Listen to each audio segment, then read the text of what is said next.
It already happened. Oh, we went live. Oh, Is the thing? hi. Hey. Hello. We did We're it. live. From the apocalypse. I'm using the internet. I'm so funny. No, that was literally I think my opening for most of Two-Headed Serpent, where I would just say like, "Hey, we're live from the apocalypse," because I was just very excited to be live and not have my computer crash. Because in the early days of, I think we're doing this streaming thing right. There were things that were not done right, and we learned a lot of cool lessons. But every now and then, it just meant that I would hit like go live, and my computer would just start smoking, and I'd be like, okay, Forgot about that wasn't it, or it'd be like the the biggest hell of like all streaming nonsense is like, I can hear you, can you not hear me? Well, the chat says they can hear you, but you can't. What's wrong with the audio? Listen, Good times. Good the amount times. of times where I can't be heard, but the subtitles pick up what I'm saying. That's because you're just saying really disconcerting things under your breath. Listen, Julia's if not you talking, can't- but the subtitles are just violent. What's going on here? if you can't mutter vile imprecations under your breath, what are we doing here? Truly. That are Nah. only audible to the ghosts in the machine. No, I agree with that. Definitely not a sentence I thought I'd hear, but I agree with that. How's everyone doing? Doing well. All I can think about now is like talking in a way, like having an accent such that it makes the machine pick up different words than what I'm actually saying. There must be a way to do this. Mm. Oh, Some no. weird accent you can do. I mean, Scott- Brindle could have a Scott's crazy Gaelic will accent. do it. I'd have to work at like I don't even know what that would be like. That would be wild. Channel your inner farm something. Something. Hey, Well, this is what all half elfish farmers sound like, guys. we're You playing. don't know. No. You don't know what the other half is, you know?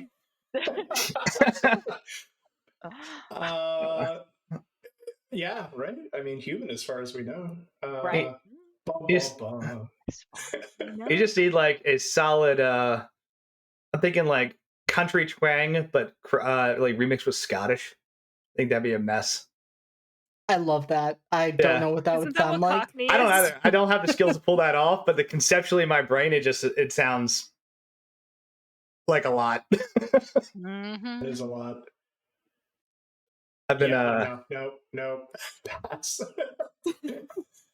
I've been I'm not I attempting don't any do of accents this. well. I don't do accents well. I'm always afraid that if I try really hard to do a specific accent, somebody who actually is of that area is just going to get very angry with me. They're going to be like, no, what are you doing? Come on. Mm-hmm, mm-hmm. Last time I tried to do an accent, I tried to do a French accent, and someone was like, "You just sounded Russian." And I'm like, That's when you have to lean in.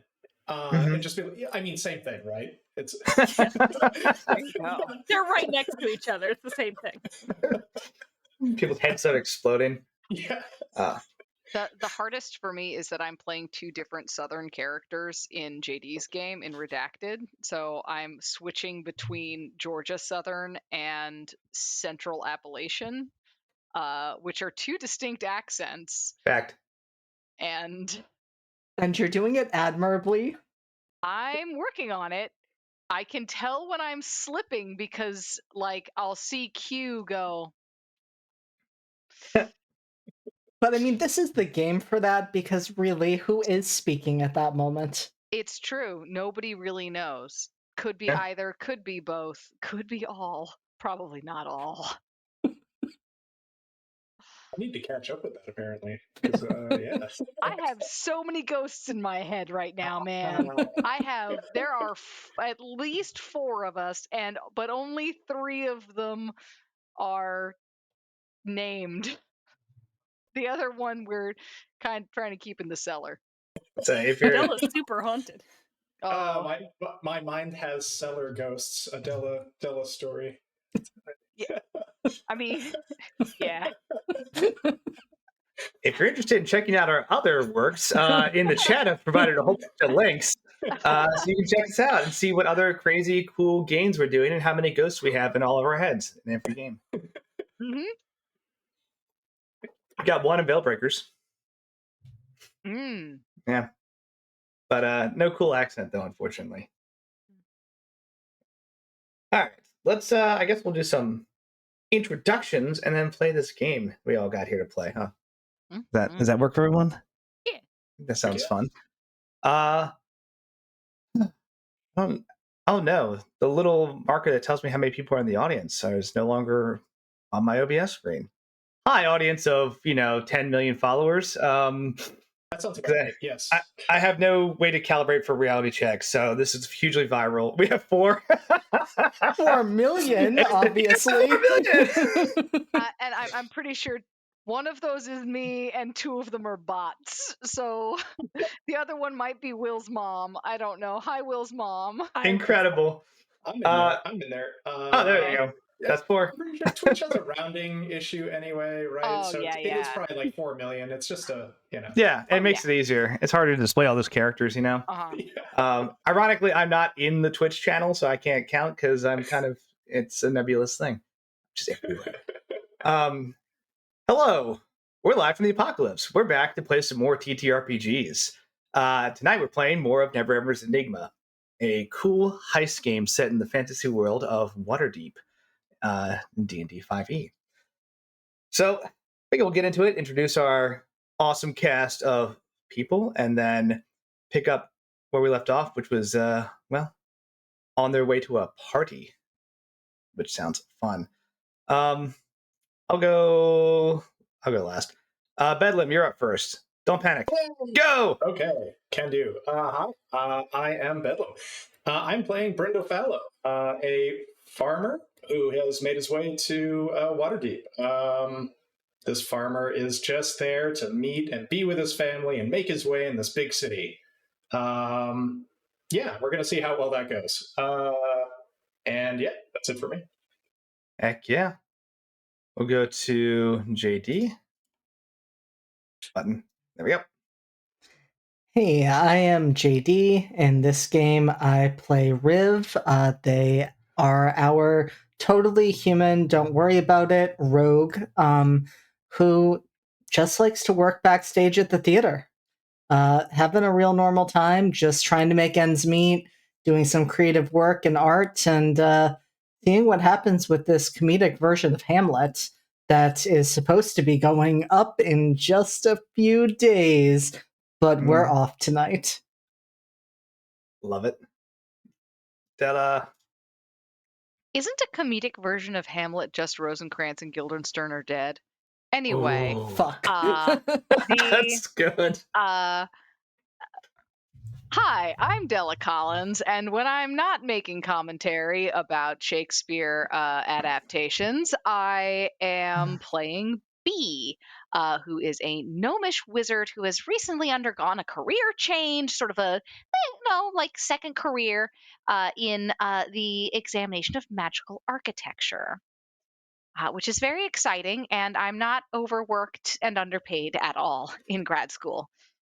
No. But that's only because I'm very tiny, and so I don't eat that much food. All right. And Julia. It's just economical. That's what that is. Power save mode. Hi, I'm Julia. Today I'm going to be playing Lavinia Hale, who is a half-elf member of the city guard. She is patently digging her heels in and refusing a career change given everyone's kind of like pointed insistence since she has lost her arm and is no longer believed to be effective at her job. But she's not a quitter because she's a stubborn little bitch. So instead she's going to go to a party with her housemates. Heck yeah. And I'm Andrew. I'm the storyteller for this thing. My goal is just to, show up with some notes and kind of see what happens with this adventure of phenomenal characters and cast. That's all I got. Let's get dangerous. I've been watching a lot of, Waterdeep, also known as Saint Canard. Yes. So here's the interesting thing, right? You'll have a party to get to. You're all getting set up for that. But there are a lot of other things going on in Waterdeep.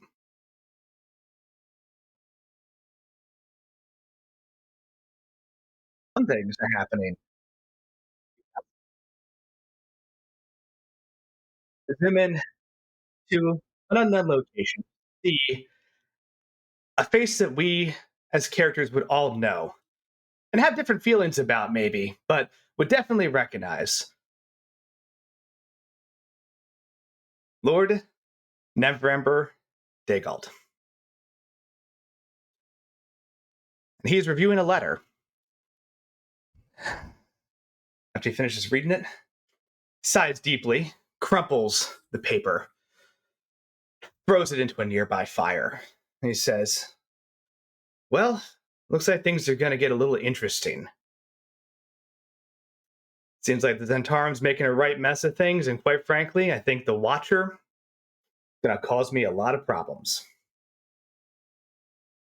But getting back to the city is not really something I can do right now. That's where you come in.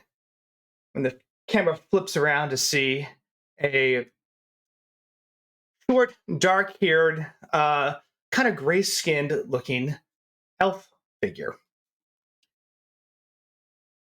Goes, well, what do you need? Lord Neverember says, we gotta get you back in Waterdeep. Things are moving. I need people in play. The elf says, all the people are on the lookout. Things are getting a little heated there. We're gonna have to get creative. Main roads won't work. I pause. I both kind of take a lean back and think.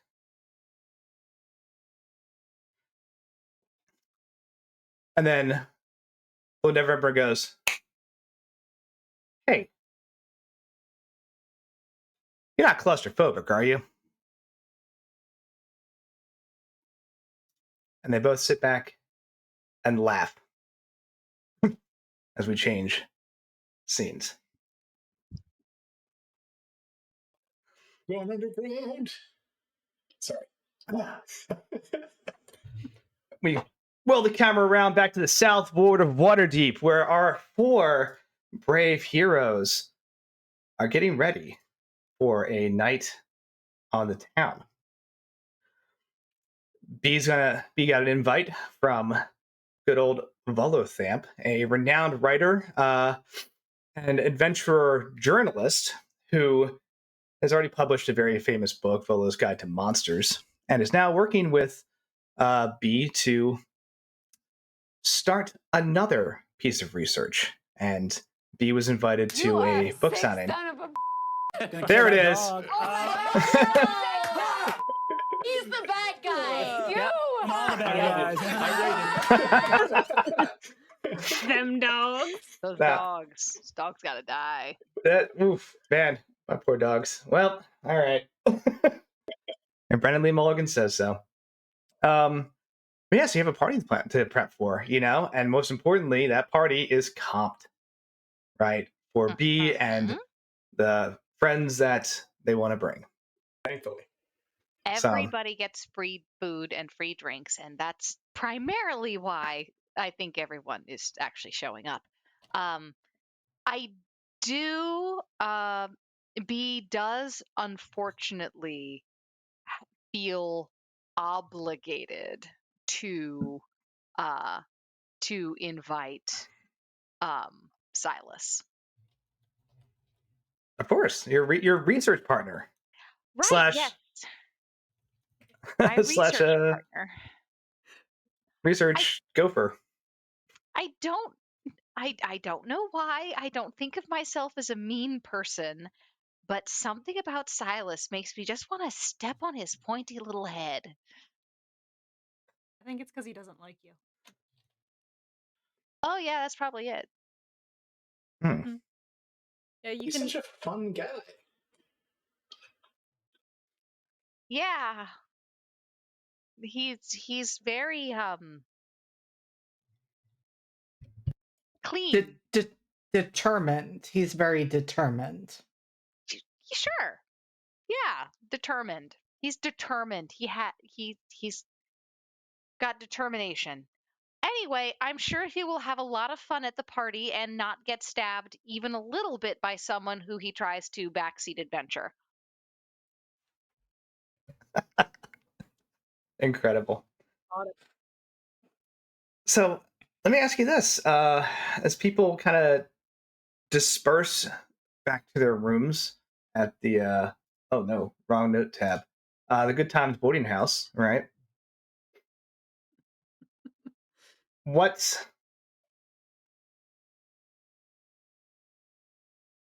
take a second to think about what, if any, kind of cool outfits you want to dress up in. If you're just gonna go in jeans and a t-shirt, and that's cool. But like, if you want to really go to dress to impress at this adventurer bar, and you're like, or just looking to have a fun night out and just take out a cool outfit for a whirl, just think about that.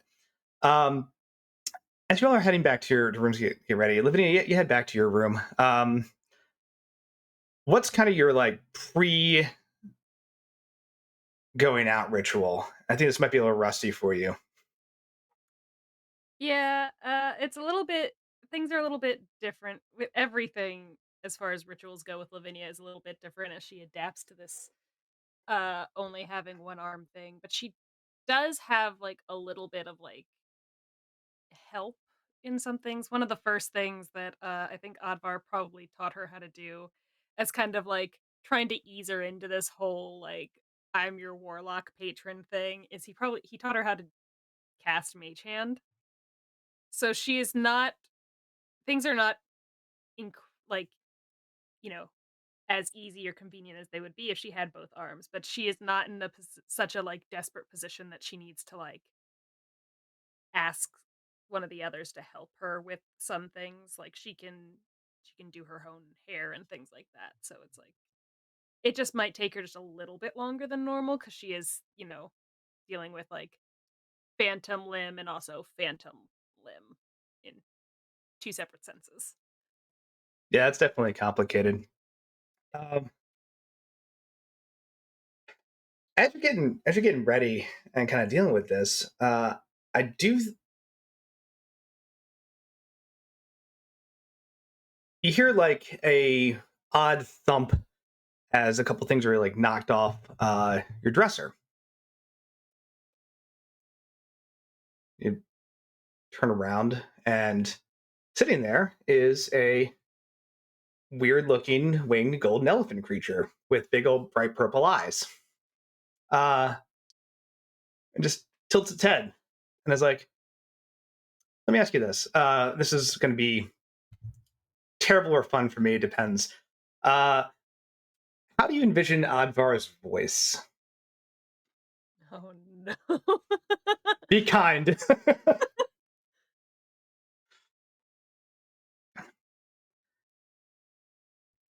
So I think it is not proportional to size. So it's like the assumption that just because, like he is a small, arguably cute creature doesn't necessarily mean he has a small, arguably cute little voice. He is, you know, a celestial being of who knows what age. So I imagine it is much more like deeper than one would imagine. It's more like what you would imagine an actual like a, I almost said adult sized. That's not correct. Human like a normal, like, actual elephant-sized elephant would sound if it could speak, like, more like that kind of, like, a slower inflection to how it speaks, a deeper, older kind of a sense of voice, even though as a celestial being, it looks as fresh-faced as it cares to. That's fun. Okay. Yeah, so Advar just kind of tilts his head and just goes, Lavinia, how goes the quest for law and justice? Who will?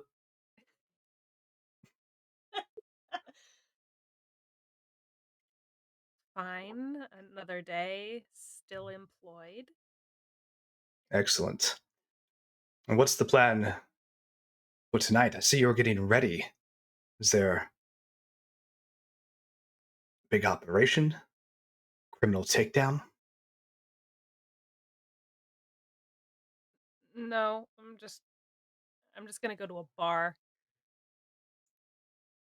Ah, yes. To check their permits. No, no. I'm taking the night off. Ah, I see. Yes. Rest and recovery so you can be your best self for the future fight.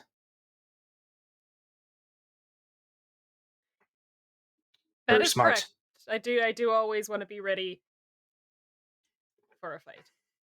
You never know when one might have. Hey, were you on the roof earlier? Just a quick question. Now that you're here, earlier when I was walking home, were you on the roof? A roof, not necessarily this roof. Earlier, I was flying through the eternal orchards of Elysium. I had a delicious apple. I was not on a roof. Is everything okay?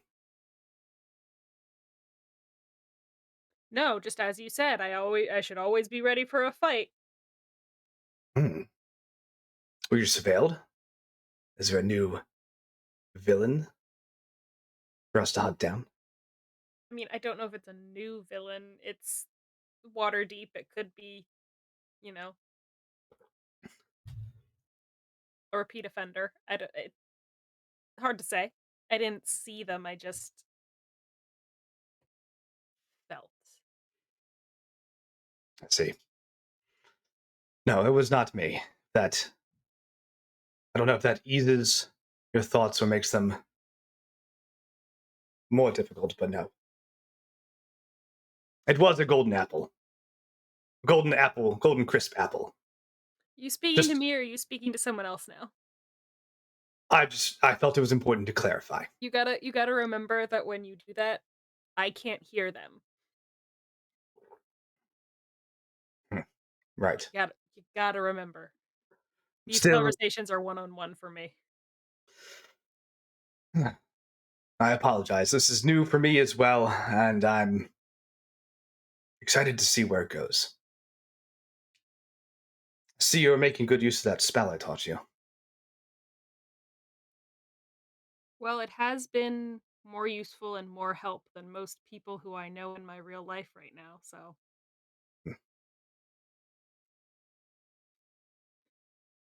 I would like to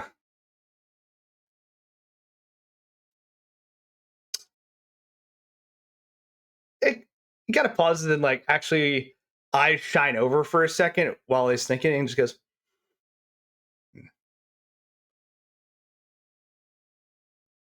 I'm sorry that's a struggle. it's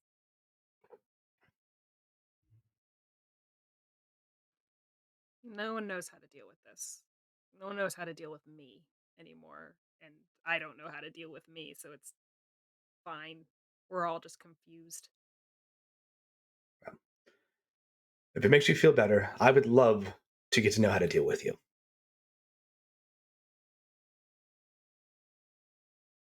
Thank you. That's very sweet. I'm not going to show you where the cat food is. I will find it eventually.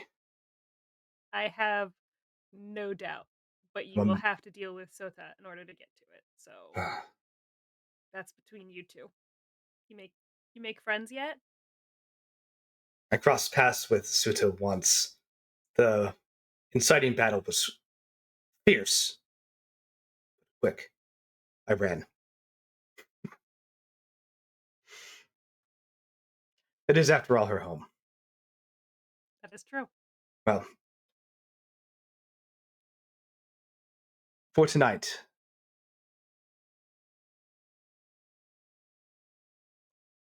do you need me around?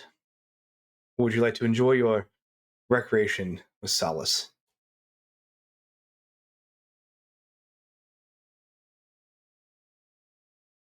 think, as charming as you are, as much as you're a absolutely wonderful conversationalist, I think it would be nice to just try to pretend everything is the way it was, at least for a little bit. So, Of course. If you need me, simply call. Until then, I will continue my flight through Elysium in search of more golden apples. all right, have fun. Don't get stuck in a wind tunnel. Enjoy your party. Thank you. And then Advar just vanishes in like a puff of like purple sparks and mist. I think Lavinia has to like open a window to like air out like the like overpowering like smell of like flowers and like orchards and like just the heavenly smell, and she's just like, oh my god, it's so sweet, it's gonna give me a headache. My immediate headcanon is like, okay, Advar is incredibly uwu and just talks like, whatever the hell that accent was. It's the same voice that I use for Zeke.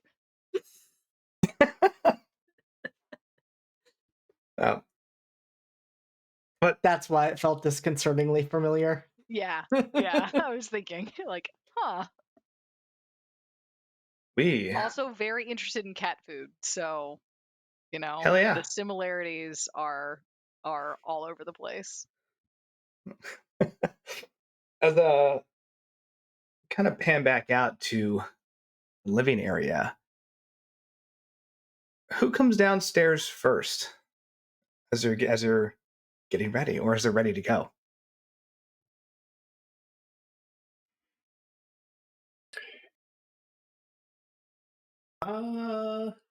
Well, here's a question. Here's a quick question. How much time do we have before this party? And before you answer that, would Brindle be confident that he could run down to the docks and take care of stuff for Dude Face, for Kemp, before heading to the party? Oh heck. Most likely no. Let me pull my map. But Okay. I'm fairly confident that would be too far. Too far. Okay. In that case, I think Brindle would end up. Brindle doesn't have a whole lot. Brindle has what would have been considered a pretty nice, like, maybe jacket or something from his village, but has very like quickly realized that this is not good city wear. This is disheveled looking in comparison to most people here. So I think Brindle might actually go and knock on Riv's door and see if Riv has anything that he could borrow. Because Riv seems like Riv probably has some outfits. Riv is like, yeah. So It's got style. And I think then we quickly pan inside and we see Riv standing at the mirror. And we watch as they run their hands over their hair, which shortens by about 6 inches and shifts to a midnight blue. And just as they're finishing this, the knock comes and they just go, oh fuck, and like try to pretend like they're not doing anything and just walk over and open the door, but only open it a crack. Hey, Brit. So, I don't really have anything to wear to this party. I've just got this jacket, and like Brindle holds it up, and like, oh, honey, honey. I know, like, I thought it was a really nice jacket, but I guess it's not. Do you have anything? Do you have anything I might be able to borrow for the party until I get on my feet, and can buy more clothes? Of course, and I mean, with your permission, of course, Brindle, but I could also fix up that jacket for you. I mean, not tonight, but Oh, that would be awesome. Yeah, that would be great. Thank you. That's awesome. Thank you very much. of course. But yeah, for tonight, do you just like a shirt or something? I don't know. That I might be able to just borrow. I swear I won't spill anything on it at the party. Yeah. I mean, that would probably be good, mostly because I'm gonna let you in on a secret.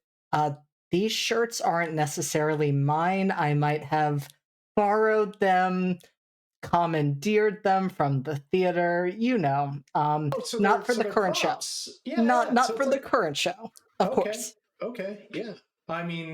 It sounds like they'd just be sitting around and not being used anyway. So it's probably best to be able to use them.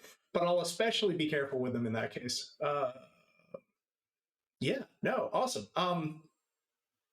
Brindle pauses for a moment and looks up at your hair. Yeah. Anyway, yeah. He, he's not sure. He's not sure. He's like, wait, what? Yeah. But yeah, if you happen to have something, cool. I'd really appreciate it. Sure. And they look you up and down and just ask, "What is your favorite color?" I mean, I just go with like green and brown, you know. But But is that that's your favorite? oh, lately I've actually been partial to maybe like black and blue. I feel like that's a great combo. It's yeah. And they look you over once more and step back into their room, and a few moments later come out with a shirt that is black but embroidered with blue thread in a variety of swirling symbols. Oh, that's awesome. That's so cool. And can I try it on? Of course. He like puts it on. Oh, this is great. It fits great. Awesome. Thank I you. think it really brings out your eyes, Brindle. Wow. Okay. Cool. See, Brindle pops up a little. He's feeling much more confident now. Yeah. Thank you. All right. I'm gonna go finish getting ready, and I'll be downstairs shortly. He goes off. As Brindle leaves and the door closes, what's Riv go back to doing? First of all, they double check and make sure that they didn't fuck up anything with their hair, since they got startled in the midst of that. And I think they find that they didn't mess up too badly, but they did fail at changing like the bottom 2 inches. So that is still the jet black that it was before. But then I think they decide that that's fine as a good look, and Yeah. start kind of looking through their clothes and figuring out what they're going to wear. Okay. Let's pan over to B real quick. I think B goes into her room and is kind of like fussing about, and B actually has some kind of nice clothes, but in this case knows that she's going to an adventurer's bar. So what she actually winds up putting on is like the base layer, like the base of it is just armor. Like so she's just wearing armor, the same kind of like armor she would wear going to one of the more thaumaturgically active construction sites. Like is like just straight leather armor. And then she's going to be adding a couple of like little like gold and silver bangles, some little jewelry here and there. She is dating a dwarf, so she's gotten very much more into like the wearable wealth thing, which is like a Mm. big thing in sort of like dwarven culture, especially city dwarven culture. And so like So she's got like some rings on. None of it is particularly like fancy. Some of it is pretty clearly like either costume or plated stuff. Things that she's not worried about people stealing. And there's a moment where she's like rummaging through her jewelry box. She's got her hair pulled up in this like fancy scarf. Um, and she pulls out this necklace with that's shaped like a golden leaf and has a kind of like this uncut but very, very lustrous sort of shifting colors gemstone in the center of it, which she sort of picks up and looks at for a second.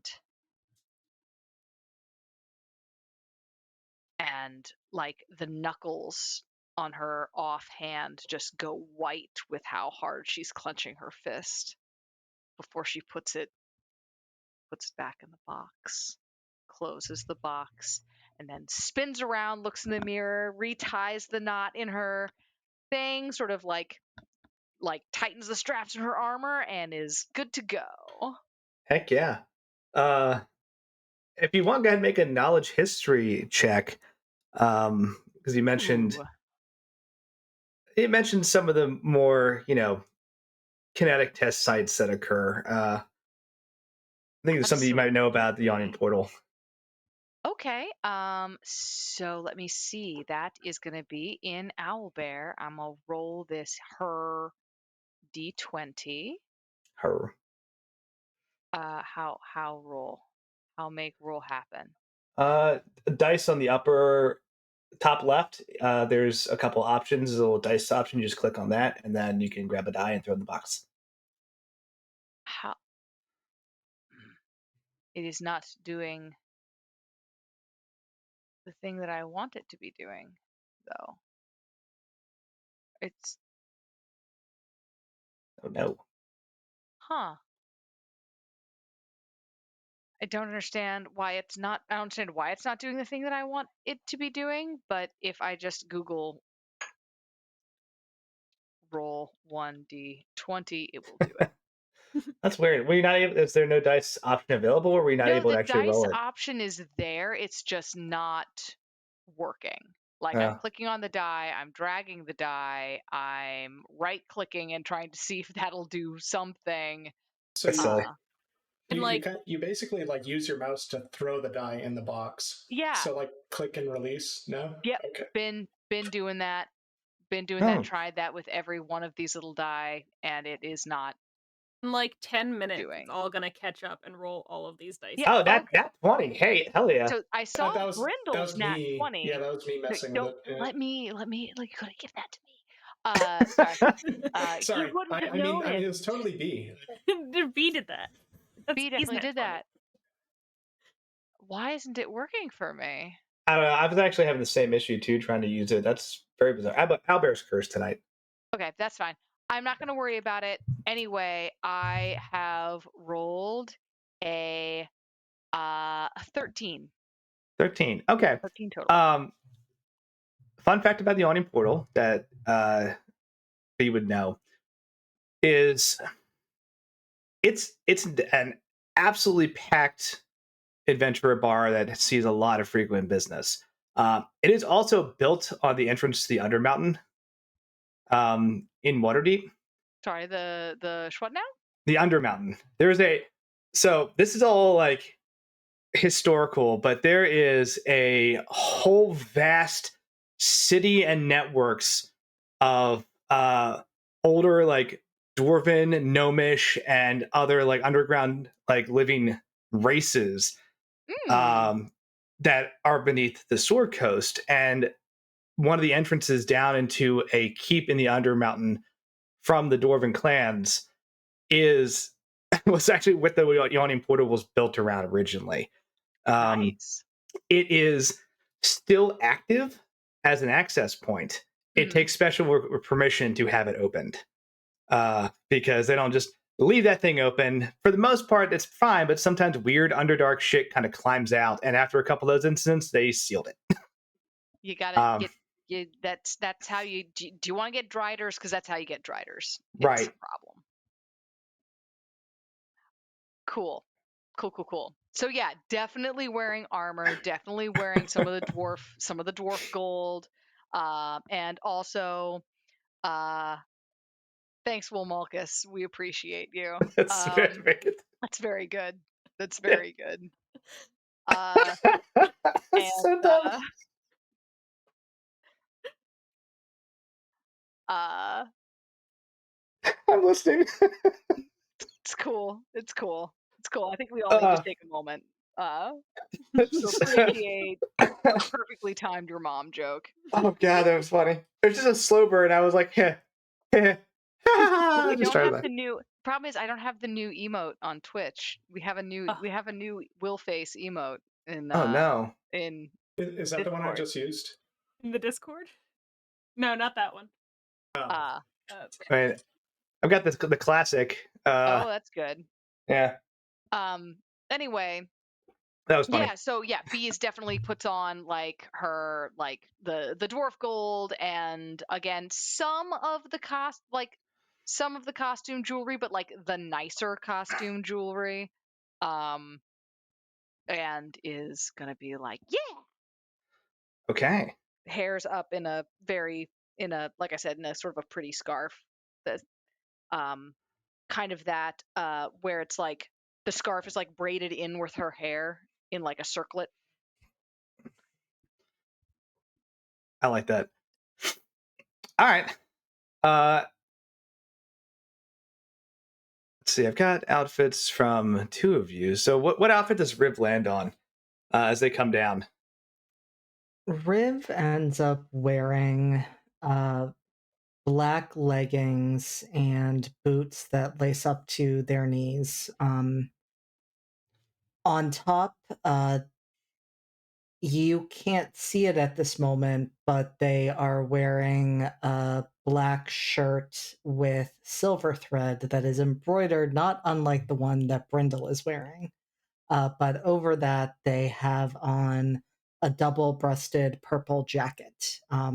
What it does not reveal is the fact that their armor is inside. So it is padded leather. Nice. And so that is what they are in. They do not have any jewelry on. They think the coat is enough of a dramatic statement, and their hair color as well is enough to draw the type of interest that they are looking for from people tonight. Speaking of type of interest, B is just like, damn. Speaking of interest, I thought Haymaker looked good, but damn slick. Oh, Rip like stops when they see B, and I think do manage to control their expression to an extent. But you notice that they blush just a bit and just say, "You don't look too shabby yourself, B. We all clean up nice. Some of us more than others." Was that a burn? I'm confused. Rip doesn't know how to flirt. We'll ignore the positive charisma score.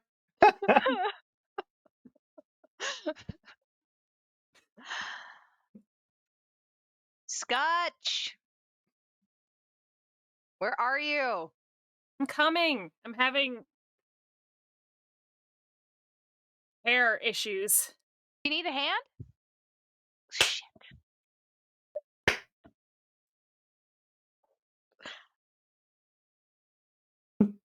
I'm sorry.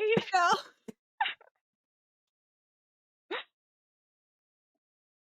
But yes, that'll probably make things go faster. Yeah, okay. B comes upstairs just like, I think actually you are legally allowed to shoot me when I say shit like that. And just starts like trying to help. What are we doing? They took my gun away when I lost my arm. Oh, lucky me, I guess. I was just, and you can tell she was just trying to like gather because she's got a lot of this like wavy white hair, and she's just trying to clearly like just gather it up into the back as like a ponytail, but she's like just can't. There's a lot of it and it's thick, so she can't really gather that all up into one hand. Hmm. So she Yeah. kind of like she will sit down on the ground so that you don't have to work for it to get up there. And yeah, B just sort of pulls her hair back and puts a thing around it and says, "Oh, do you want some? I have this little barrette that I think would look really really nice on you. Would you like to borrow it?" Um, yeah, sure. If you think it would look okay. Oh Um, yeah, yeah, yeah. And B like runs off and comes back, and it's this little blue flax flower, like barrette that like just little hairpin. And she like sort of like is like, "I'm gonna be close to your eyes. Hold, give 2 seconds," and like puts it in your hair. very sweet. Thank you. You're very welcome. It looks much nicer. You've got the right like luster for that. Thank you. I think I get it from my mother. My dad's bald, so I have no idea. Mm. Everyone's ready, I guess. Yeah. Looks like I'm pretty sure Haymaker stole one of Slick's shirts. But other than that, I think we're all ready to go. All right. Let me just get my boots and I'll be down. Awesome. See you in a bit. Yeah, Brindle is definitely wearing the shirt with a pair of pants that he thinks are nice. They don't quite match the shirt, but he's not bothered by this at all. In fact, this is probably the nicest thing he's ever worn. So he's like, "Oh man, I look amazing." He's very happy. Heck yeah. How And did you get your hair to do that? B is looking at Riv. Oh, I know I probably shouldn't have done this, but I don't get to go out and have fun like this all that often, and it's a simple potion. That's so cool. That's so cool. I have to wear a hard hat at work half the time, so like I never bother doing anything cool with my hair. I mean, I'm Brindle's sure so we happy find that an amazing style for you. Brindle's so happy that B brought it up because he wasn't sure. It's like, wait, was that different? Ah, no. Brindle's constantly in a state of, was that like that before? Brindle's acing this rogue thing. Just really, really great.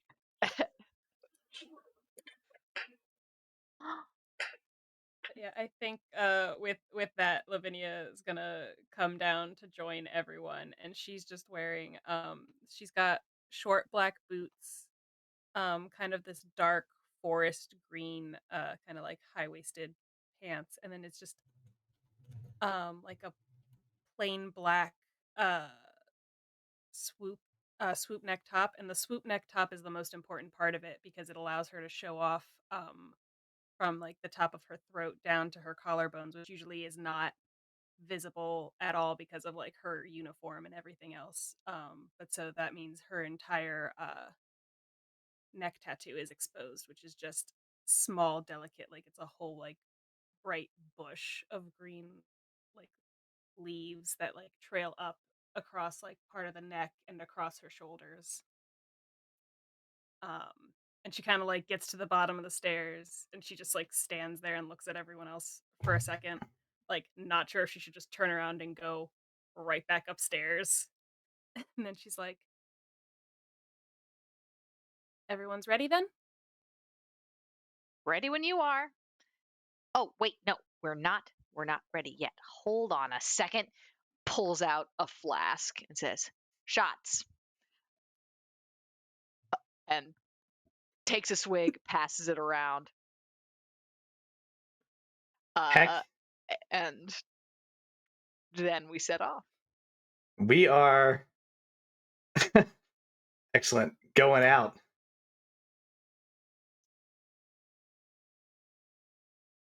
We do a sweep across town, right? Everyone kind of leaving in their best outfits on their way to the awning portal. Oh. Nightlife in Waterdeep is awesome. It's busy, right? There's always something going on in the big city. And tonight's no exception. There's just a bustle of activity. But the biggest crowd's at the yawning portal, where there's a ton of people waiting to get in. And it's going to be a hell of a night. I also just like the song, so I'm kind of vibing. So, as you work your way up, right? Very quickly, you get to the front. You're on a list. You're brought inside rather rapidly, right? Everyone else is like, "Ah, you're kind of alive," and they're like, "Nope, you're already there. You're pre-cleared." So they bring you inside. The yawning portal is a. Oh no, music isn't coming through on the stream. Oh, we're just playing some silly techno. But that's good to know for tech-wise. Tech no. Moving on. I said that. I just said that and just looked at everyone's faces and like no one's expression changed, and I was like, "Got it. Not my best work." I got it. I just didn't like it. I'm sorry. Feedback heard. Yep, I deserve that. I just assumed we were having a rave. It's fine. Are we not? I was listening to. I turned on out the music thing, and it came on like full fucking blast in my ear, like turned up all the way. So I was actively dying. Oh, you can adjust the volume. Yeah, just fucking rip it, baby. I was trying Slop to adjust that the down, volume. dude. Yeah, dude. Crack one for the big boy.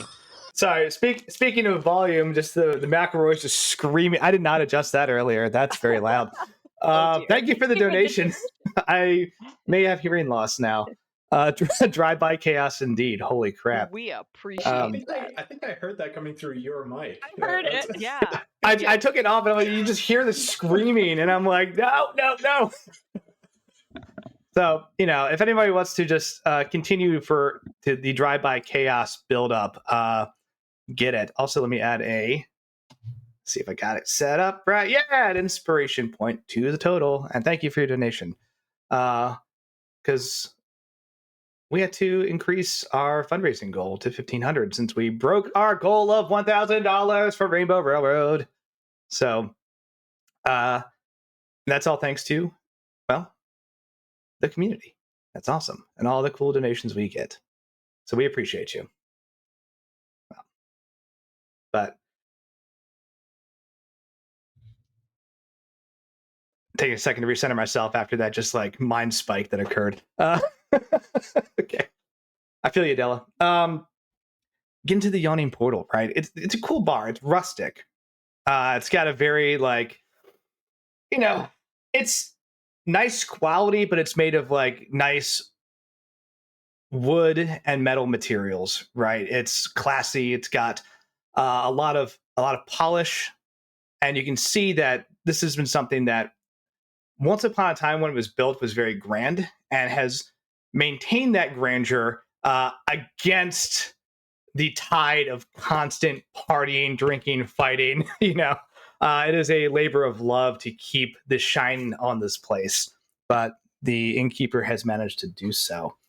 3-story bar, right? As you come in the center area, there's some small bar. Sorry, I have a little thing I wanted to pull up here just to have. A small bar area on the main floor where people can just kind of lounge around and drink by a fireplace with a lot of activity. Also in the center of the main floor is that sealed off, almost looks like a well, which is that entrance to the Undercity, right?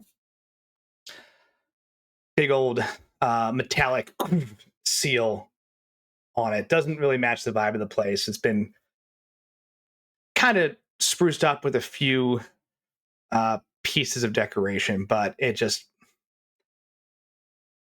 clashes a bit, right? But off to the two sides, there are staircases, little winding staircases that take you to a second and then also up to a third floor. And those are made out of wood with stone supports as they kind of go up, right?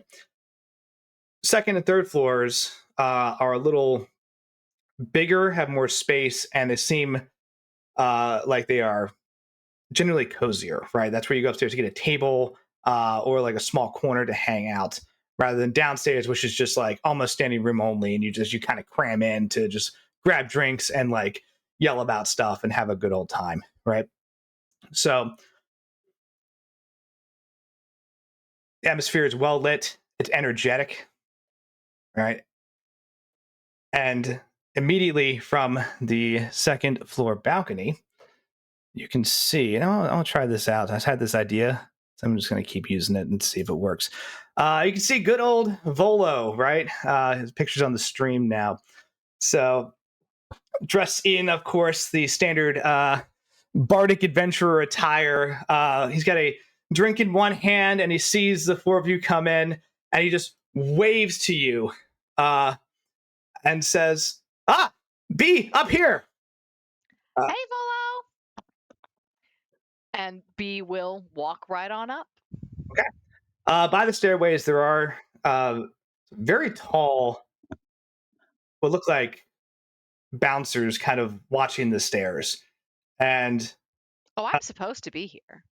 oh yeah, they look at you and they just nod, step out of the way, and the four of you go up. But it seems like while the rest of the tavern's open for business, upstairs is blocked off for a private party. And sure enough, as you kind of get closer, you see a sign that says reserved for private party.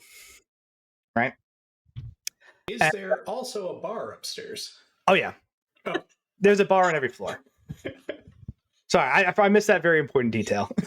I'm just imagining Brindle grabbing like 7 drinks from the bar and just like holding them so that he makes sure there are beverages for upstairs. Yeah, he might have actually done that. Like, right? Oh no, there's not going to be one upstairs. So he, goes and gets, and then they tell him, they want money for it, and then he's like, oh wait, what? Is this not where I get the free beer? Is it not comped? I don't understand. And then they tell him to go upstairs, and he runs after the B group. He's like, oh wait, oh.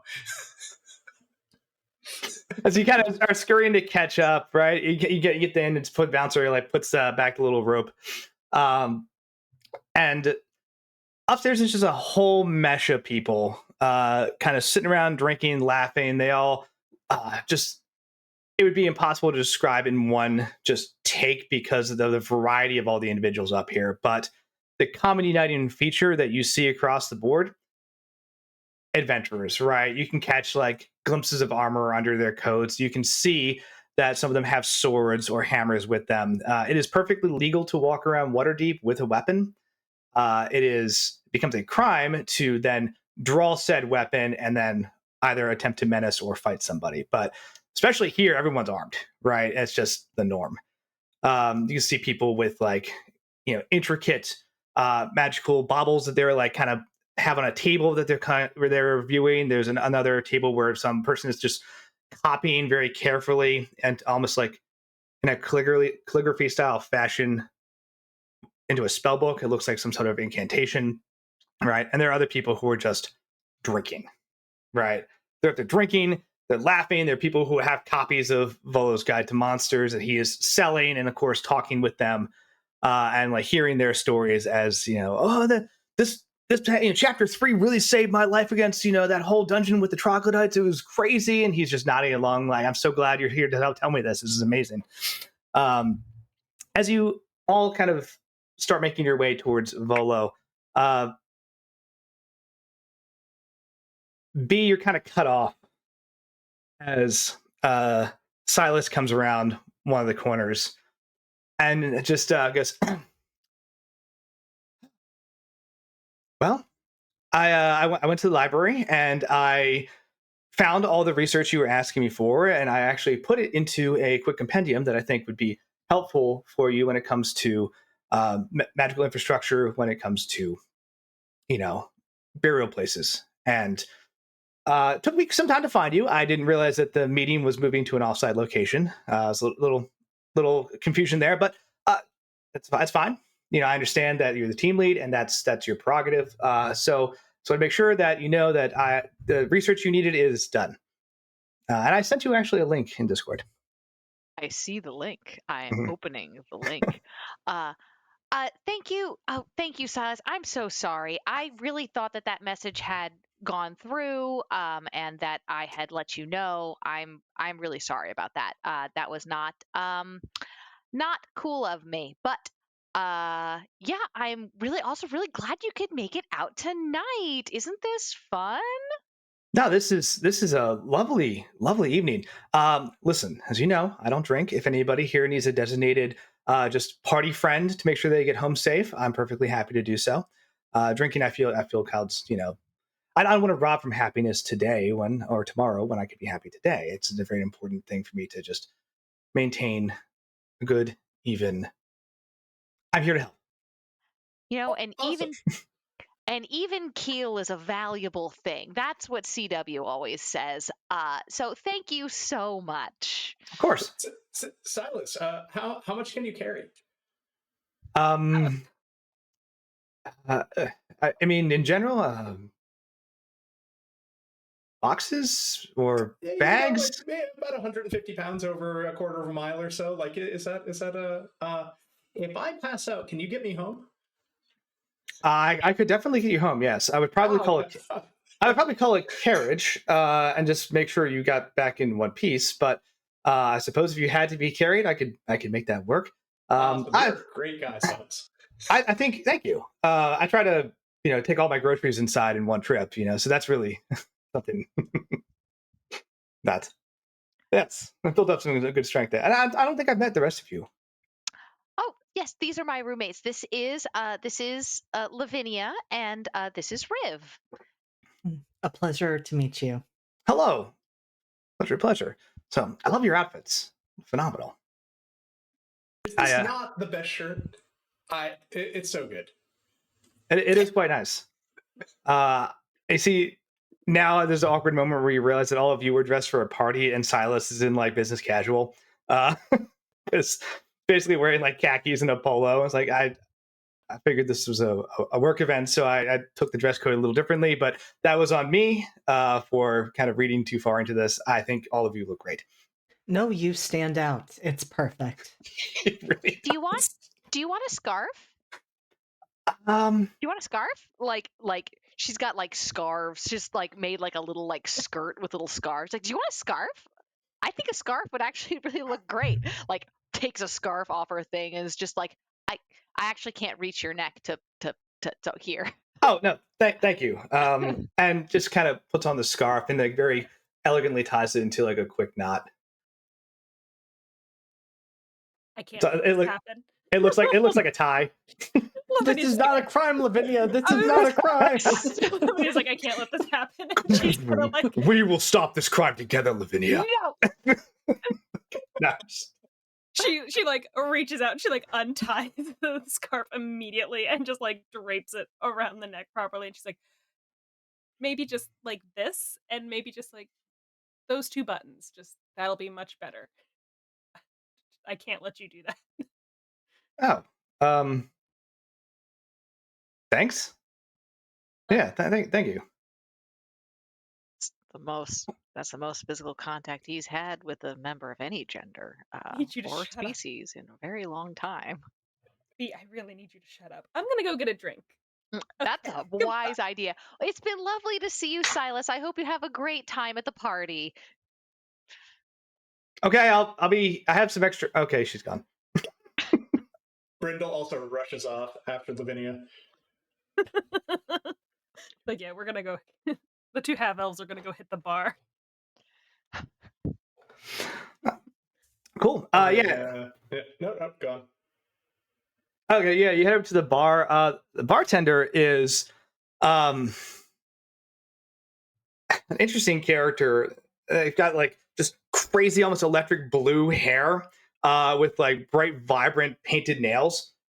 Just a black shirt with like a lot of tattoos, and has just a like interesting, like almost glow about their skin, and is currently like in the process of just lighting a series of like poured out shots on fire for a bunch of adventurers who are like, "Whoa!" Lights those on fire, slides a couple down, then turns and looks at you all and says, "What can I get you?" Something explosive. On it. Got a preference or just I believe in you. biggest fireball I got coming up? And then as talking to everyone, just like grabs like another thing. It's like juggling some bottles behind their back, and it's just like, "Hey, what about the rest of you?" And as he's mixing stuff. I'll have one of those. That sounds awesome. Okay, that's Surprise 2, me. 3. Let's just make it easy for you and what they're having. All right, 4 Waterdeep bombers coming up. And there's just that process of building these incredibly flammable drinks as this bartender to like the music and the crowd and the applause. It just, again, juggling, moving things around, very, very skilled. And at the end of the day, just lights these 4 large drinks on fire from a distance, just like to almost cast. I think B, you'd recognize it. Definitely magic, right? Just and these drinks explode in like a flash of like technicolor light almost. It's like blues, greens, oranges just ping across the area. There's like fireworks that come out of it. They're like small like animals that fly away and run as like everything is like kind of coming together at a crescendo, and then there you go. Oh, thanks. I work for tips. That was awesome. B stopped clapping. It's just like, okay. You gotta appreciate honesty. We appreciate the hustle and the showmanship, jackass. Hey, do what you love and the money will come, right? Is that that's the deal? Yeah. Absolutely. That's After you great. make the student loan payments.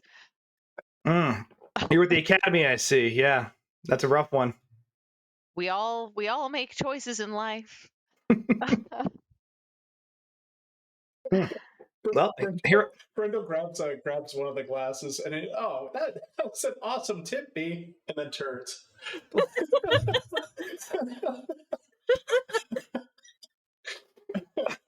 How many bars are up here? It's just the one. There are a couple bartenders, but like, it's just good. B's going to like look at the drink. Is it a shot? Is it a shot or is it a sip and drink? Oh, it's a sip and drink. Okay. So yeah. Take its drink. Wow. I was gonna say after 2 of these, I'll go have a word with him about his manners, but it might only take me half of one of these to feel like I can do that. Woo! Let's have fun.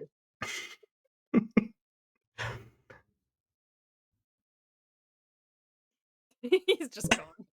Yeah, B will legitimately, after saying "woo, let's have fun," like grab someone's hand, and it like, is there a dance floor? Is there like there are people dancing up here? Yeah. Are people dancing up here? Yeah. B will like grab, like, I will flip a coin as to which one of your hands. I think you gotta flip I think a coin. you got you got Roll a D3. All right. Let's see. Yeah, normally like there's a lot of seating up here, but some areas they've cleared out because they know it's a private party and they know it's going to get rowdy. So there's people playing music. Nice. There is people playing music. There are people playing music. Okay. Whatever. JD, evens or odds? Odds. Sick. All right. Rolling a D6. Oh, it's evens. Sorry. Yeah. So Fully just like reaches up, like grabs Scutch's hand and is like, "Let's go." That means Lavinia leaves her drink. B will no doesn't because B also can cast Mage Hand. Just grab it out after the bar as an afterthought as you're going. Like, I love that. Yeah, no, like fully like grabs your hand. Where's my character sheet? Yeah. Yeah, absolutely. Grabs your hand and like casts Mage Hand, so like both of your drinks come behind. Both of our drinks like come behind. Both of them. Yeah, well, yes, her own drink as well as Lavinia's drink. And Riv watches that, and I'm sure Brindle catches them just say, God, that was so hot. Heck yeah. Brindle downs his drink, and he actually heads up to the dance floor as well. Because Brindle is terrible at dancing, but he's very confident about it. He is ready to get out there and do something. We love the enthusiasm. Yep. Which he does. He manages to get out there and just very badly dance. I don't know what kind of rhythms is out there, but he's not dancing to that rhythm. Just doing your own thing. Yeah. What would it be? It would be some like, yeah, it's something like this. Like kind of like just folksy flute guitar music, right? Oh yeah, take that and like 1.5 speed of that. Not even exactly 1.5, just a little faster than it should be, and definitely some kind of a dance that is like not identifiable as something structured and well defined. He's having a great time. Heck yeah. He's used to barn dancing type of fiddle shenanigans. Oh, don't worry. Even back home, he was not good at this. So. I love it. What's Rib doing? I think Riv is just standing back to watch for a moment, but they're a lot more interested in any conversations they might hear from around the bar. Interesting. Go ahead and roll perception. 15. 15. All right.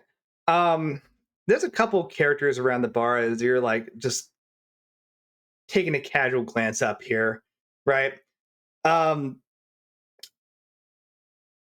character you immediately identify is just this massively tall, probably Goliath, right? Hard to miss. It just stand about 10 feet tall above everybody else, and is actually kind of not quite crouched, but you get the suspicion that if they try to stand up to their full height in some of these alcoves, it would be uncomfortable. And it's actually holding a bucket with a handle that's been like welded onto it, drinking out of, right?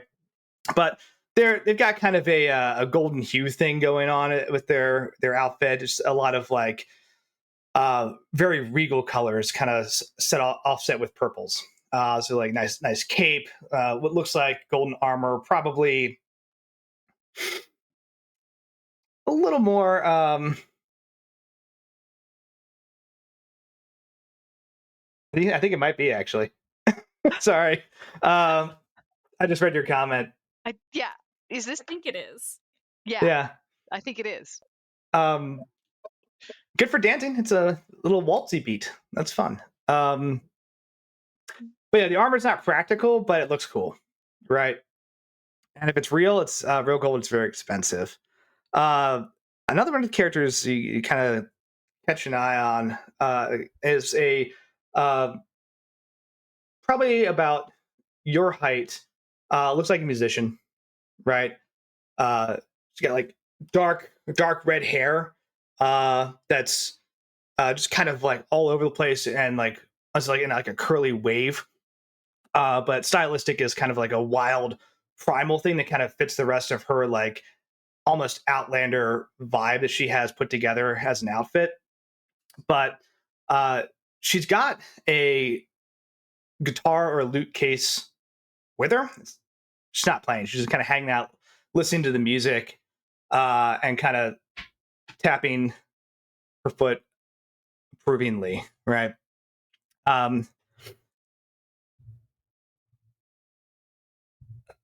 last person that you kind of ID and you hear part of the conversation is somebody that Volo is actually talking to, right? And do I have a picture? Hold on, I might have a picture for you. I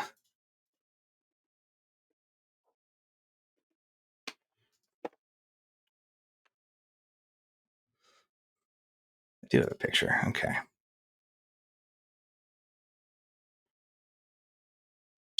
So one of the downsides is I can only have one cool photo uploaded at a time on that thing. There we go.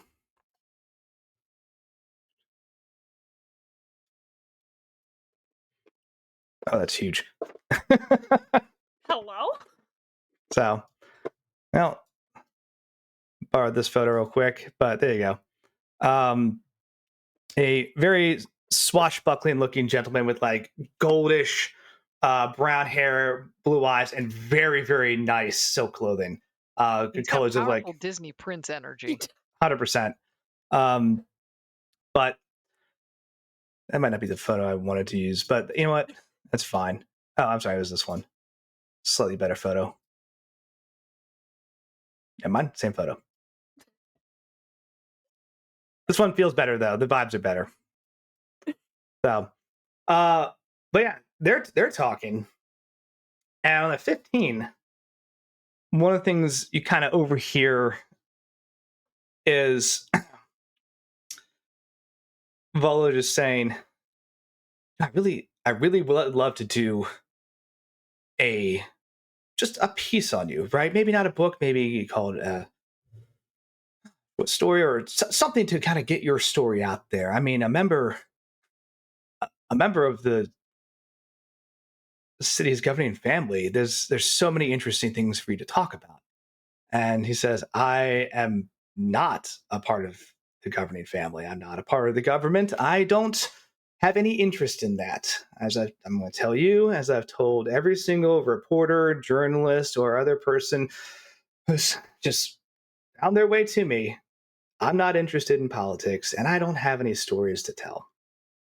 I want to simply live my life and be left alone. That's as simple as that. And Lola says, okay, I respect that. But if you ever reconsider, please let me know. I'd be one, happy to, work with you, and two, just, well, whatever. I'll get the next round. I don't want to push the issue. And Volo turns around and heads over towards the bar. And the gentleman just kind of like sits back and just goes, oh, what a night. I think I think Riv walks over to him in that moment and just says, "You look like me on the third day of Tech Week preparing for a show."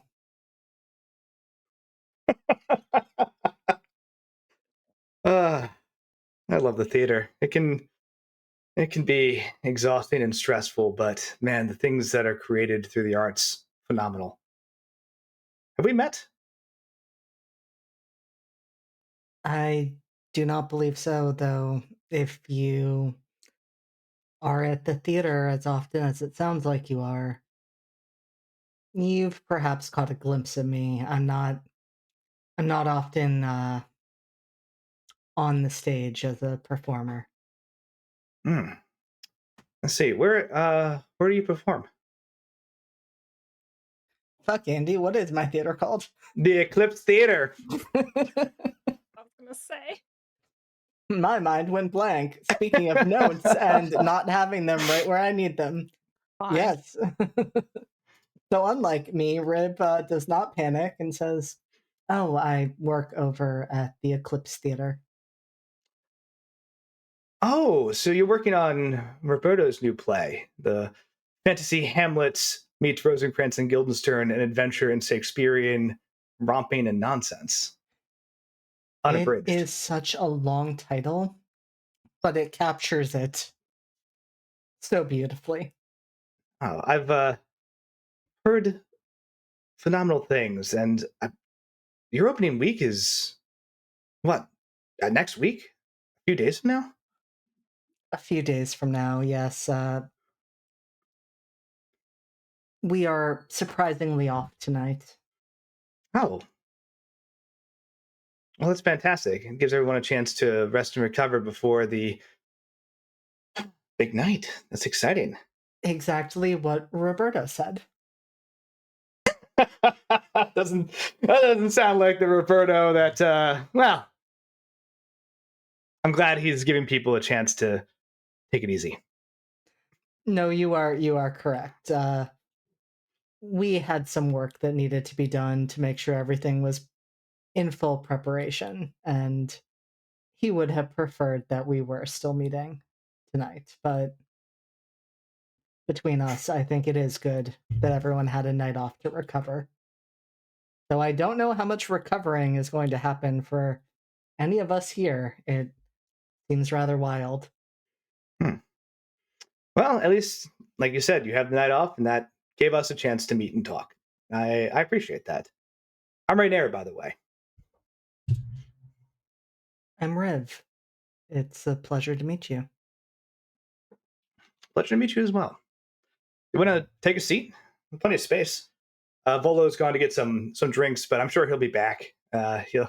He's going to have to ask me at least 3 or 4 more times a bunch of questions that I don't want to answer. So, he'll be around. Well, if there's anything I can do to distract him, I'm happy to do so. Just so you don't have to answer those questions for the millionth time. I appreciate that.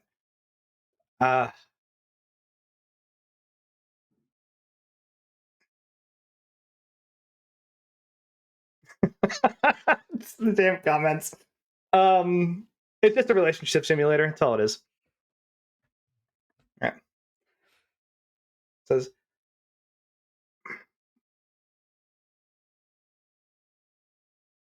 you ever end up in a place that you didn't expect to be just because the actions of other people? I think I might know a thing or two about that. It's infuriating. Well, sorry, not the time or the place, but I'm glad that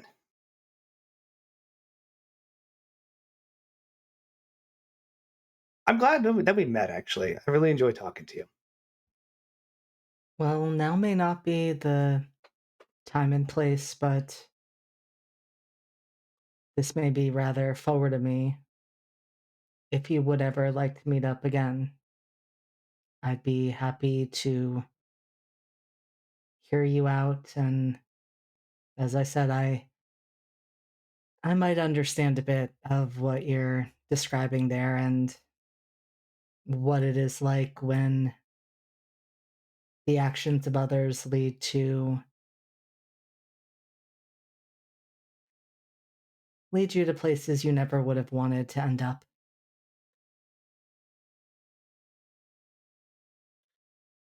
I'll take you up on that.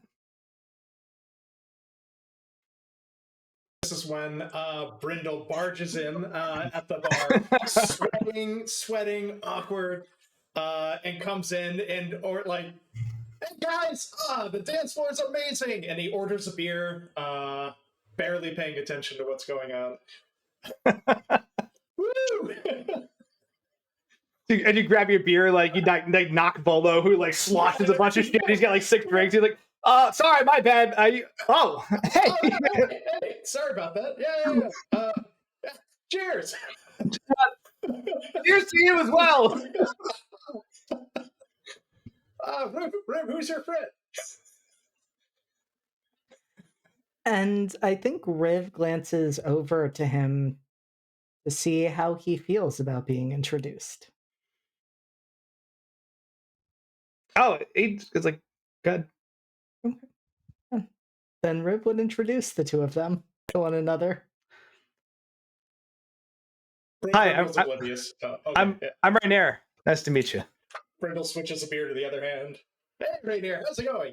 And that's what, Volo, who just came up, right? Yeah. Yeah, so at the table now you've got basically Riv, Rainier, yourself, and Volo's kind of sloshed his way back with like a bunch of drinks and is like handing them out to people as well. Would Brindle recognize Volo? Does he know what was he described? Was Volo described to Brindle? I forget.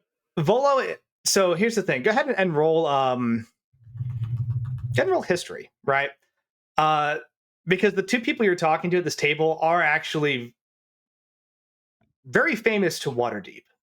So Brindle may or may not know who these people are.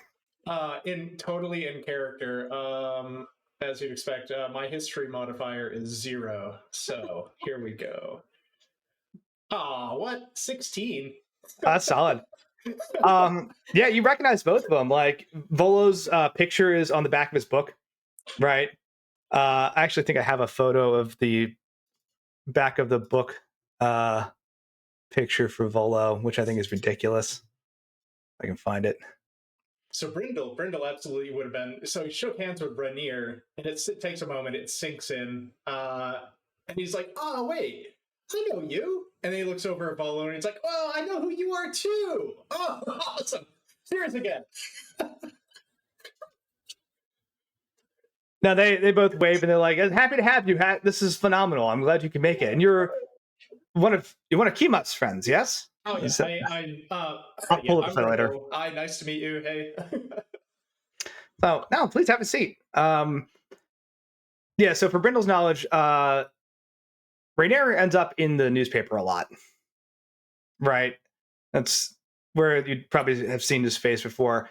Ever since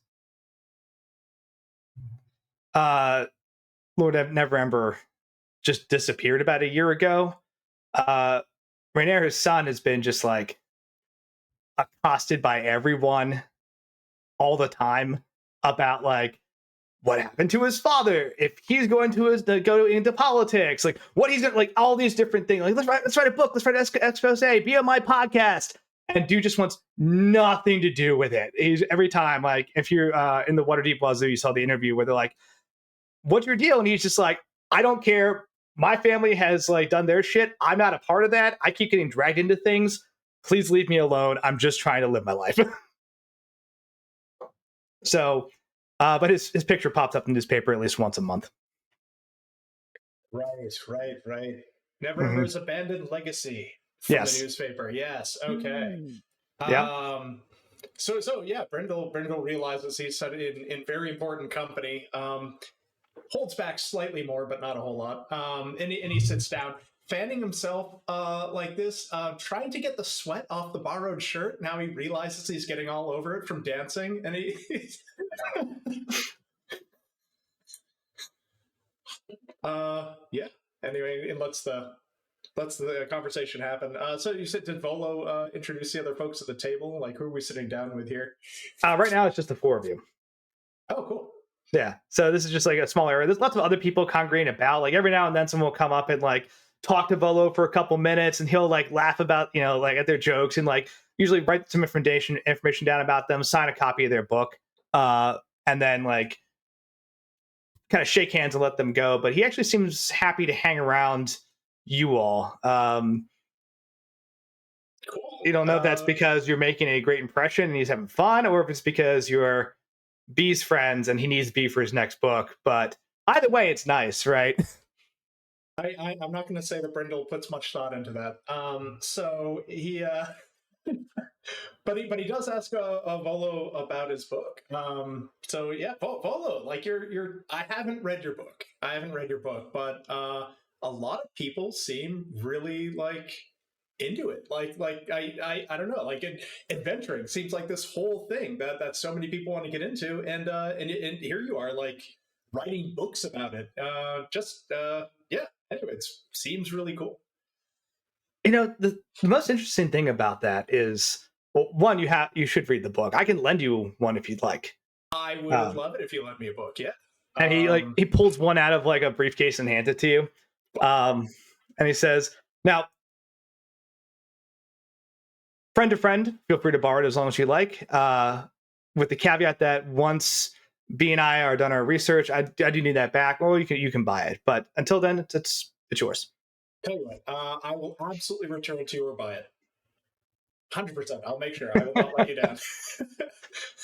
But it's fascinating just to take the successes that people have and turn them into stories for others to read, because they're not. And he's going to go off on a tangent in a moment, but he basically starts with like, it's about learning through a shared community. The idea being that when one person suffers and ideally manages to survive, you make everyone else smarter and wiser in the community by recording those stories, the heroics, the trials and tribulations, but also the knowledge to ensure that someone else doesn't have to have that same dangerous situation occur to them. And just building on the momentum from that, I initially started publishing small, basically leaflets. And it became so popular that I had so many, I accumulated them into a book. And then he starts talking about his process and like going down the, what makes a good story. And we'll talk basically as long as you let him, because he's an author and he wants to talk about his book. Brindle's actually into it. He's like sitting there listening. He's actually like intently listening about this. And he's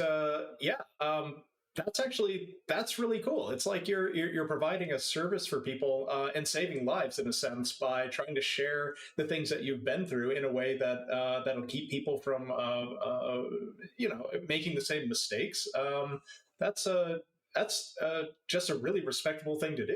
That's great. I had a question, although I just want to make sure I understand. Mhm. Is it, as Please. Brindle said, the experiences that you have had, or is it the experiences that others have had? To be honest, it's the experience, a lot of it that others have had. And I try to be very clear about that in my books. I don't write them as my experiences and my adventures. I write them as the just cataloged pieces of what others have found. My contribution is the additional research. When someone says, "Hey, they found these mysterious runes," I document their journey into that. Then I document my research into what those runes mean, how they could be dangerous, and in the future, what people should know if they encounter things like that. And then through that becomes the guide. But I'd never want to take credit from the adventurers that put their lives on the line to learn things. That's their story, not mine. That is respectable. Are the two of you adventurers by chance? I mean, isn't everything an adventure? No, I don't know. I'm new to the city and I'm trying to get by. But I am always open to the concept of adventuring. Especially if it's lucrative. I mean that's kind of the big thing here. It turns out the city is really expensive. Farmer by trade, kind of a odds and ends helper for my family here in the city. Just trying to figure out ways to get by a little bit better. And I know adventuring's risky. I've heard it's risky, but it seems like the payout could be pretty significant. So it is the very definition of high risk and high reward.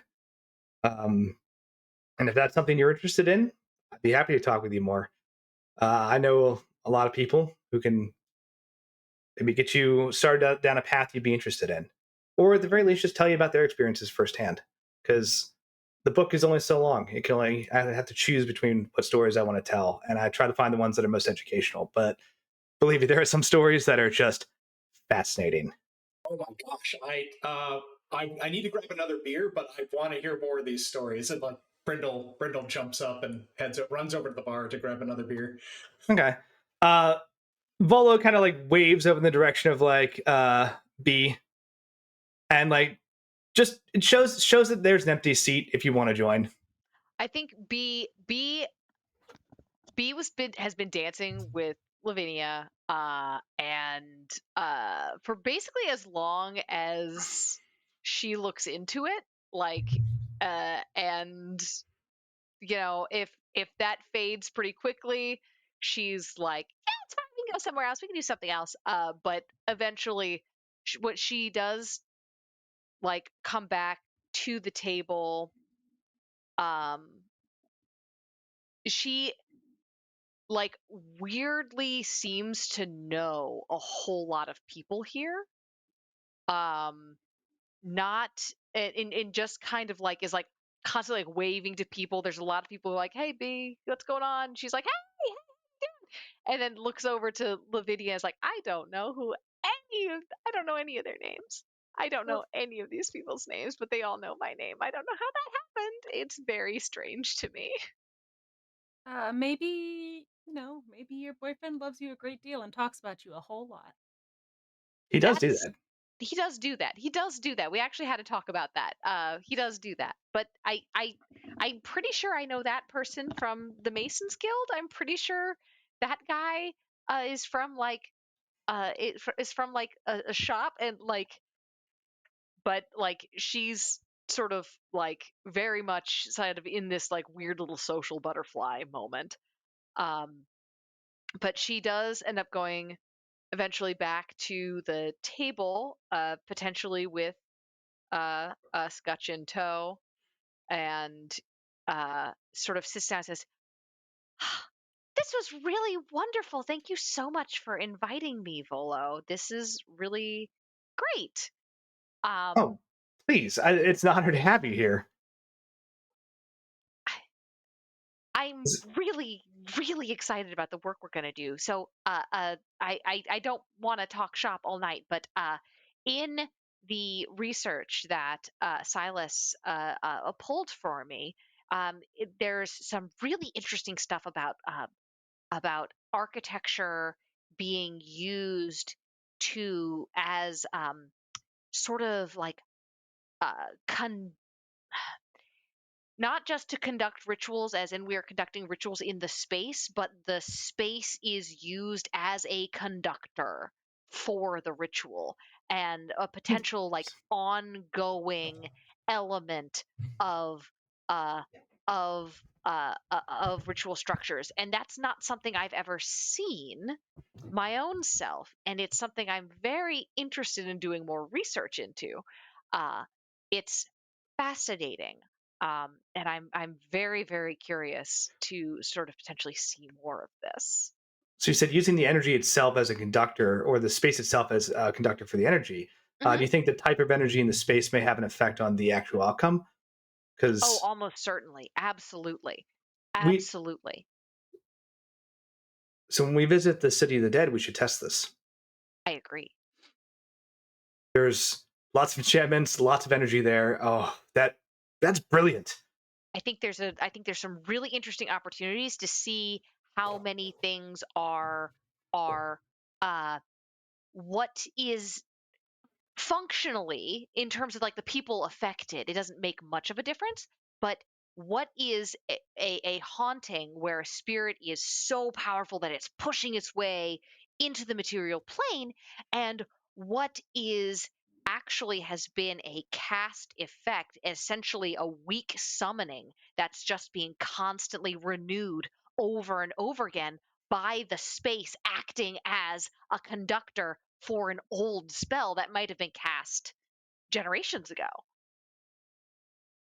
Polo just kind of leans back and like strokes his beard and he's like, "Oh man, yeah, we have we have a lot to work with." I am so glad that I found you as a research partner on this. Holy, you are brilliant. Silas is brilliant too. Um, wow.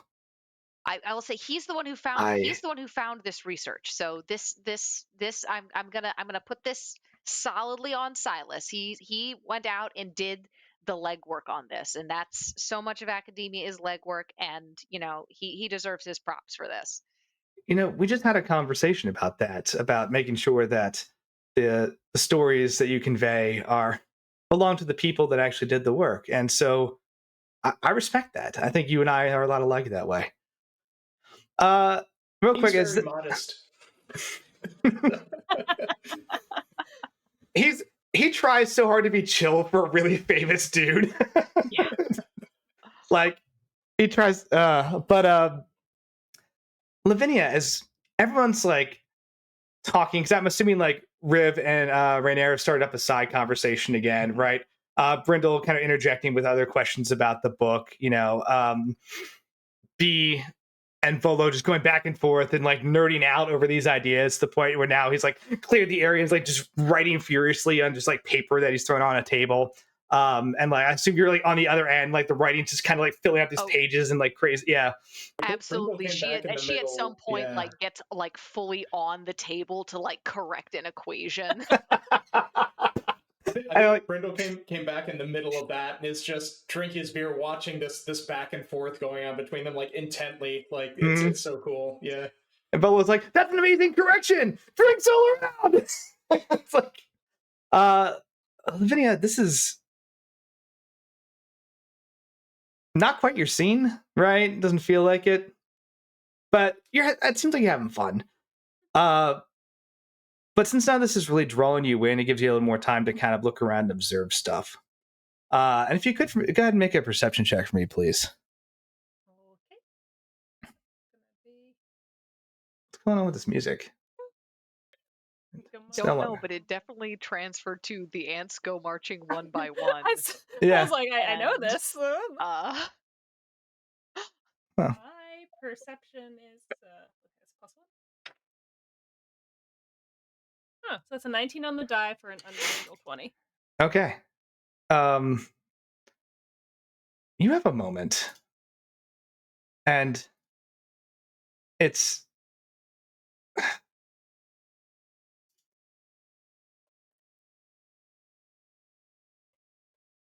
describe to me what Lavinia is doing to kind of pass the time at this party while everyone else is kind of engaged in these things. So I think she did follow B back up to the table to start. She kind of like said her brief hellos, and then she probably went off to get herself another drink. Not anything nearly quite as flamboyant as that first drink, but something that she can kind of have and like hold. And she's mostly just like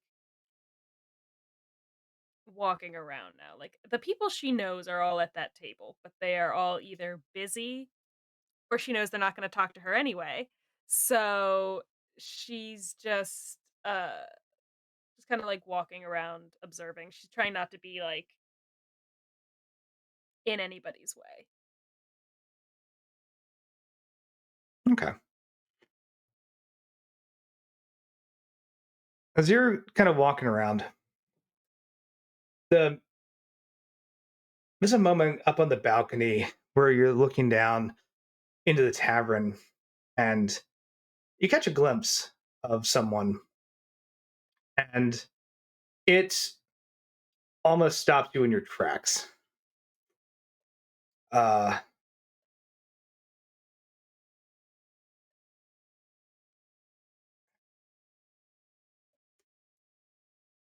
The night you were attacked, right? A lot of those people were caught. Not everybody.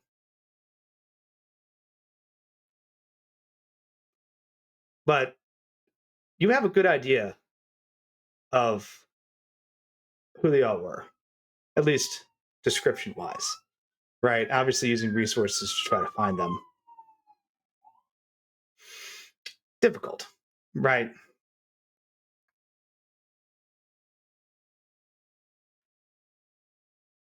But looking down at the bar, you see a gentleman in what looks like a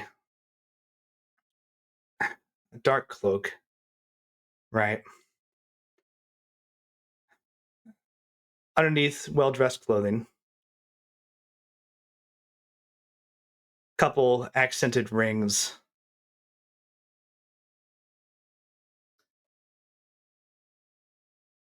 But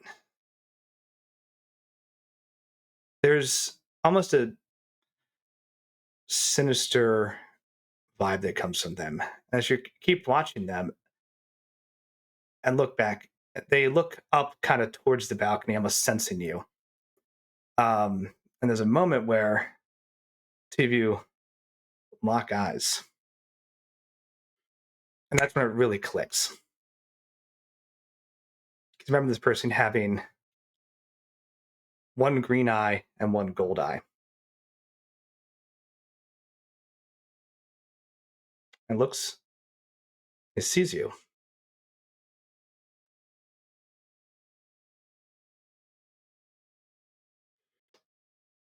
Turns, grabs something from the bar, steps behind a pillar, and disappears.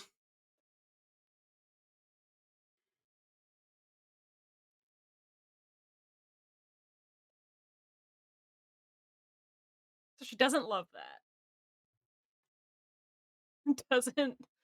Doesn't particularly enjoy that. Were they, just for a little bit more context to myself, were they like human? Or were they like something else of like greater stature or something like that? Do I remember that much? Roll Like, investigation. Okay. This is something I think you've had this knowledge and the ability to look into this for quite some time. That I have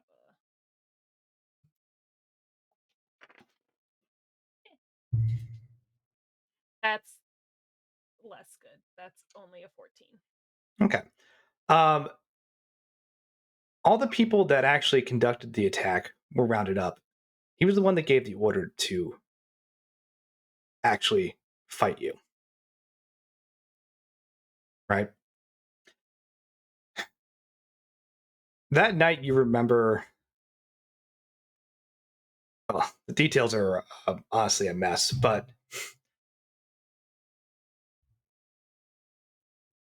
he used some type of magic because his eyes glowed.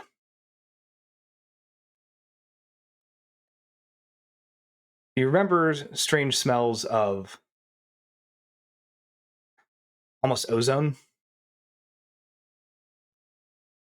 when magic occurred. And your research has led you to believe that that person's not fully human. There's some other aspect to them. Current signs point to tiefling or fae. Those two are hard to nail down without further information.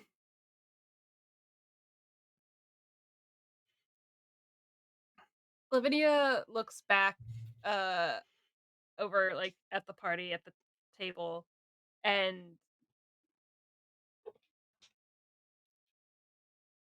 thinking it's crowded enough, it's busy enough that she can go down to the first floor and maybe talk to the bartender about who that was and see if, maybe they didn't do anything spooky behind the pillar. Maybe they're just standing there behind the pillar. And she doesn't look exactly the same as she did the night of the attack. The arm is not the only thing that's changed. Her hair's changed. Her eye color has been affected. So she doesn't think she's wholly recognizable in this. So she's, there's a lot of people here, a lot of, armed people as well. So it's fine. She'll just go downstairs and see if she can talk to the bartender. Okay. Yeah, you make your way downstairs towards the bar. You can take a kind of glance around that pillar area. They're gone. It's a lingering smell of kind of ozone and something else doesn't quite recognizable immediately, but it's bitter. But bartender downstairs is actually as you turn around, it's a female half orc. right? Just kind of towering over the bar, just grabbing these like massive bottles, and is just yelling at crowd control, like because this is in this open area. There's a lot more people, so she's just like, "Boy, one at a time." Yeah, and it's like just throwing beverages to people and like do it for the transactions. Old coming back, and after a couple seconds, she turns and looks at you and goes, "What do you want?" I'll have what he's having. And did you see where my friend went? No, who's your friend?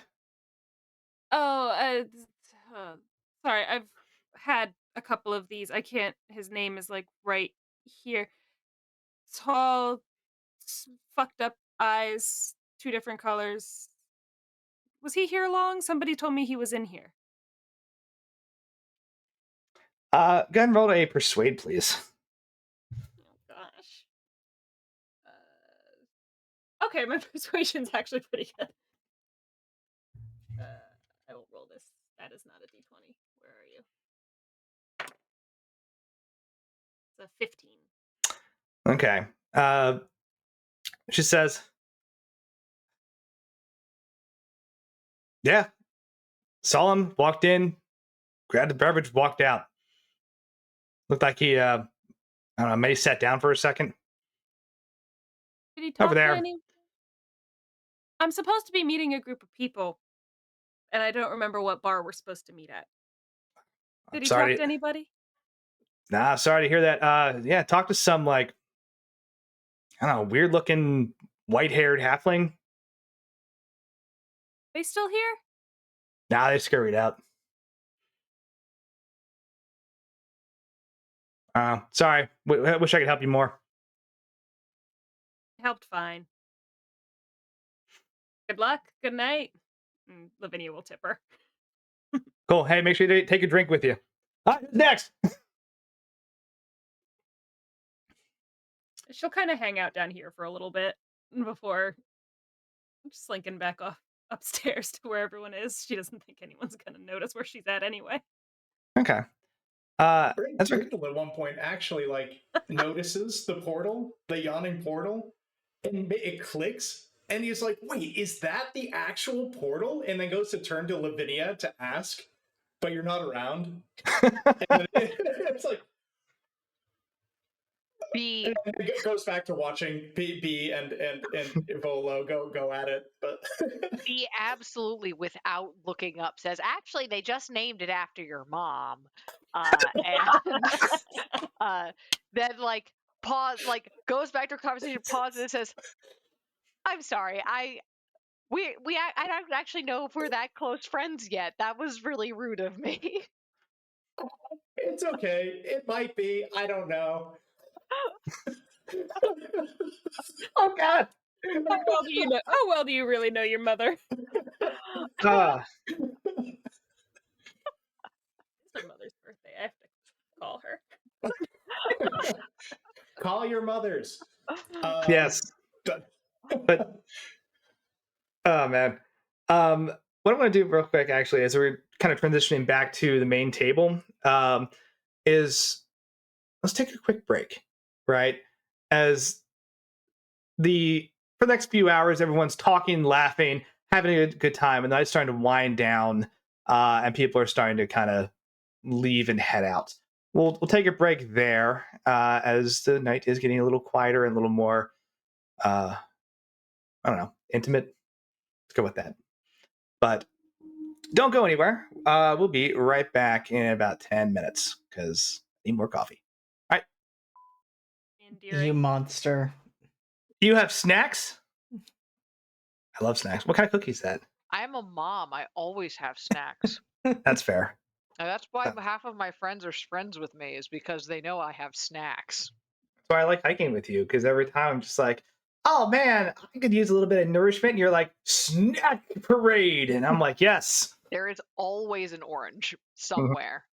There is an orange. Prevents scurvy. Prevents scurvy. It's good. It's hydration. It's blood sugar. It's great. It's everything you want while hiking. And you the peel is biodegradable. It's fantastic. It's a win-win-win. Though, and in return, Andy cons me into basically just taking mouthfuls of hydration powder. Hey, look, don't knock that. It works. It works. I'm not saying it doesn't work. Like, instead of just like putting the liquid IV into the water, you just put it directly into you? Yeah. Yep, like pixie sticks. You just rip and then add a little bit of water. Good to go. Works a protein powder too. You just have to be careful. So you're dry scooping. You're dry scooping like pre-workout, but it's hydration. Yeah, why not? There is a point on a long ruck I'm gonna say about 15 miles in, where the suffering just starts to be the point, and you're like, fuck it, this sucks. What can I do to make it suck worse? As I don't know, a goof, a bit in their sockets. I'm never getting to that point. I'm Yeah. never making it 15 miles into the wilderness. My knees would be gone. My kneecap popped out in the middle of walking around work the other day. I had to pop that shit back in, and one of my coworkers like appeared from the copy room and was like, "What the fuck was that?" I'm like, crunch, crunch, crunch. Yeah, just that sounds very bad. At some point, you just start dumping rusty nails into your boots. You're like, no, I need more. Here, come on. You just gotta. So again, the guy who did the 75 miler, I'm never gonna forget that. We That came was back from hilarious. doing our 26, and there was somebody, they'd been testing out the 75 mile Go Ruck thing this year we were doing the 26, and there's some guy lying on the ground just like chewing, like half asleep, just chewing on a Slim Jim, like clearly praying for death. And we were like, hey, how's the 75? How was it? He was like, bad. And we were like, Andy was like, oh, I was thinking about it. And he was like, don't get a different new hobby. This is new. I didn't know there was a 75 mile. I don't know if they'll do it again. Everyone who did it hated it so much more. It's a lot of miles. It's too many miles. I assure you, by the time I hit the 50, I was not. There was no way you could pay me to do another, like go back and do the last half of it again. No. No. Now at the 26, I definitely hit the end of the 26 and was like, I could do 4 more miles. I could round this off. I could do 30. And Andy was just laughing at me like, this is how they get you. This is how they get you. So we're doing the 50. We're going to do the DC 50 this year. Talks. The crazy thing about 50 is like you just round up like on that 0.5 to 100, right? Mm-hmm. No, that would probably kill us. But anyway, moving on. So the party has started to wind down, right? Lavinia, you kind of circled for a bit, didn't see any further sign of this weird green and gold-eyed gentleman or this white-haired halfling that he allegedly met with. Yeah, she just kind of like quietly comes back to the table, doesn't say anything. She just like kind of like steps up next to where Brindle is. It just doesn't say anything, just acts like she'd been there the whole time. Yeah, at this point, like there's just stacks and stacks of papers and like I think a few books are out. Silas has like pulled up a chair as well and is like just into the research fest that is happening right now. At some point during all this, and because Reynard is interested in all of this, and it's very cool, but it's not a researcher. So after about an hour, the fatigue of like, okay, this is a lot starts to set in, and it's like, hey, Riv, I'm gonna take a lap around the party, maybe go enjoy some of the music, get another drink. You want to go with? I would love to. Okay. You dance? I do. Do you? Grabs hand, moves to dance floor. I'm gonna say Brindle is gonna like try and jump in on this, and then Lavinia's like, Lavinia's like, no. Lavinia's like, absolutely not. This is the best party. She's just like, one hand comes right down on the shoulder, and she's just like, no. Oh, hey, Lavinia, is that the portal? It is indeed the portal. Some real fucked up shits come out of there, you know? Yeah, I heard about that. I didn't think it was actually here. I thought the bar was just named after it. That's awesome. Nope. A lot of incident reports came out of this place for a while.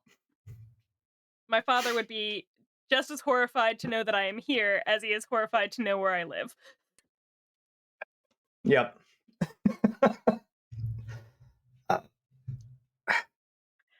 What, you mean an honest, completely normal boarding house that has no secret history whatsoever would shock and alarm your father?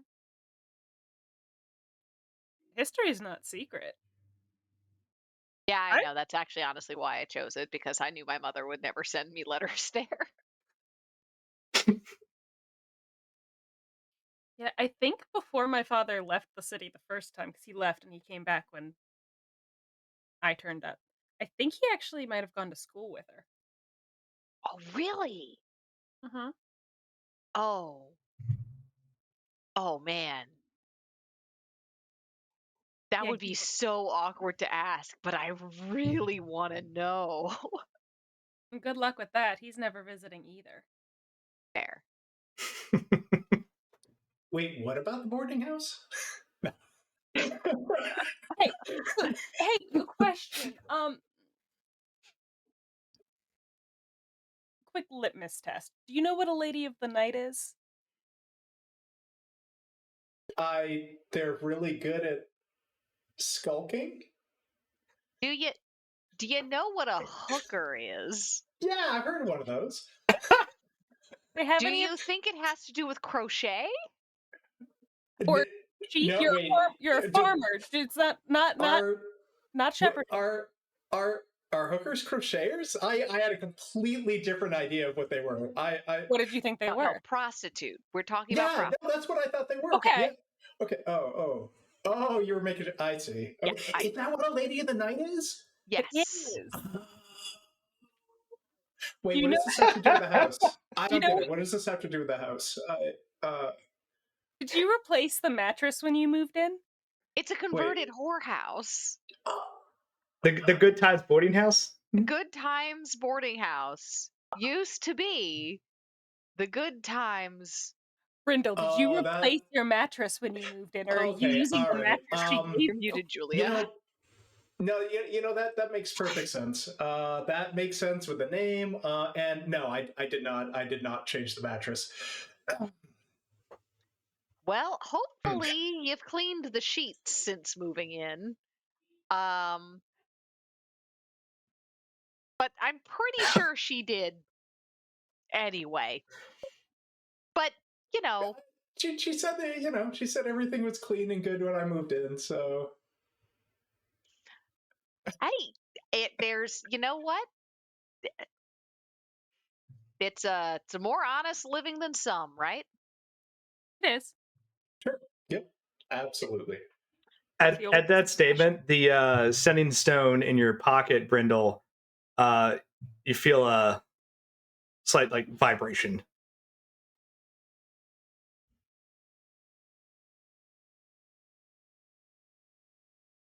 Oh, I'm sorry. Yeah, wait. It took a moment. He's had a few drinks. Realizes that the stone's going. Oh my gosh! What time is it? It's starting to get late. It's around 12:30 at this point. Oh, right. Crap! Yeah, I gotta get going. Wait, was I supposed to do with the sending stone? What? I just show up there, right? Mm-hmm. Okay.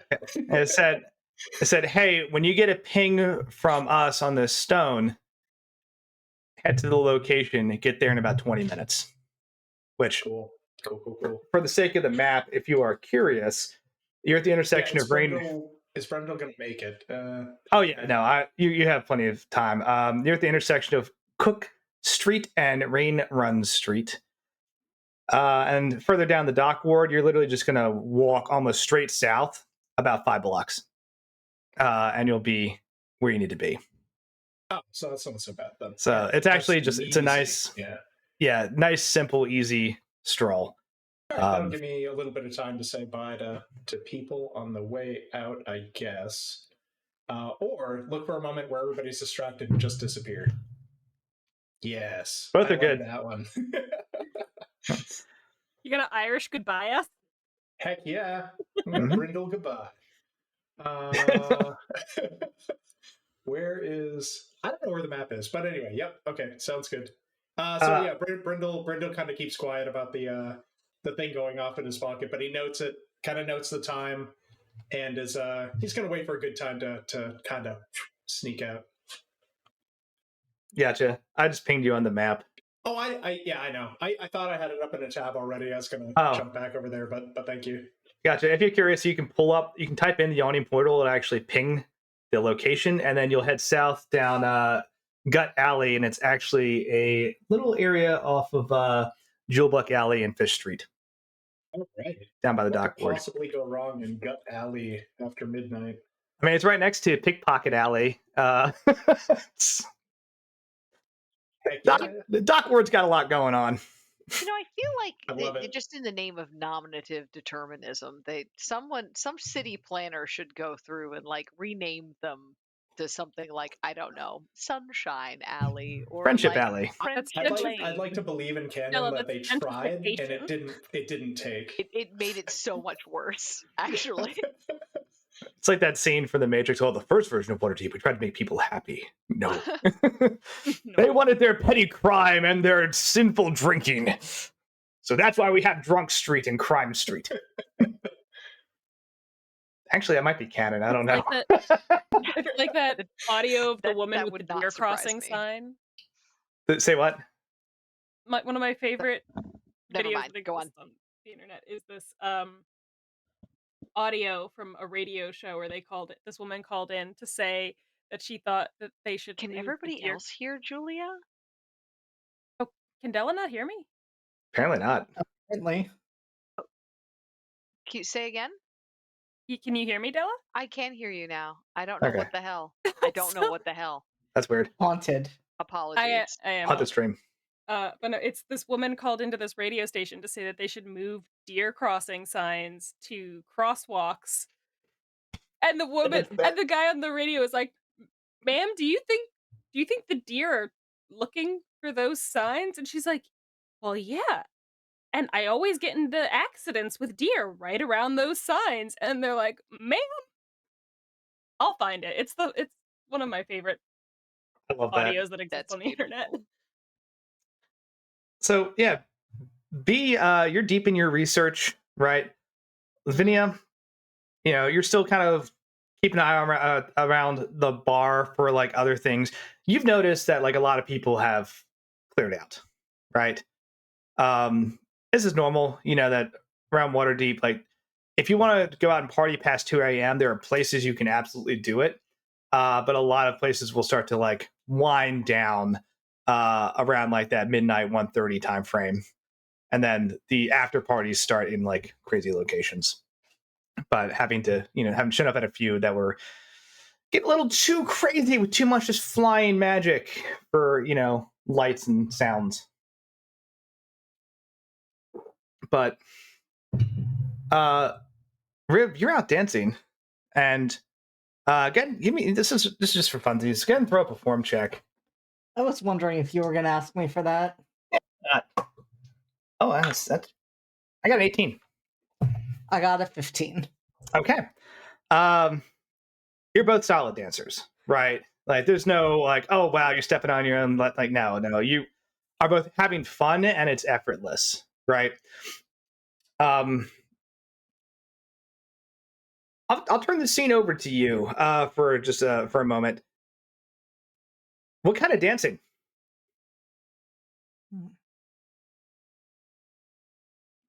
What are the vibes that I'm getting off of him?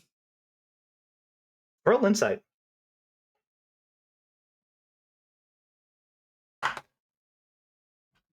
Dirty 20.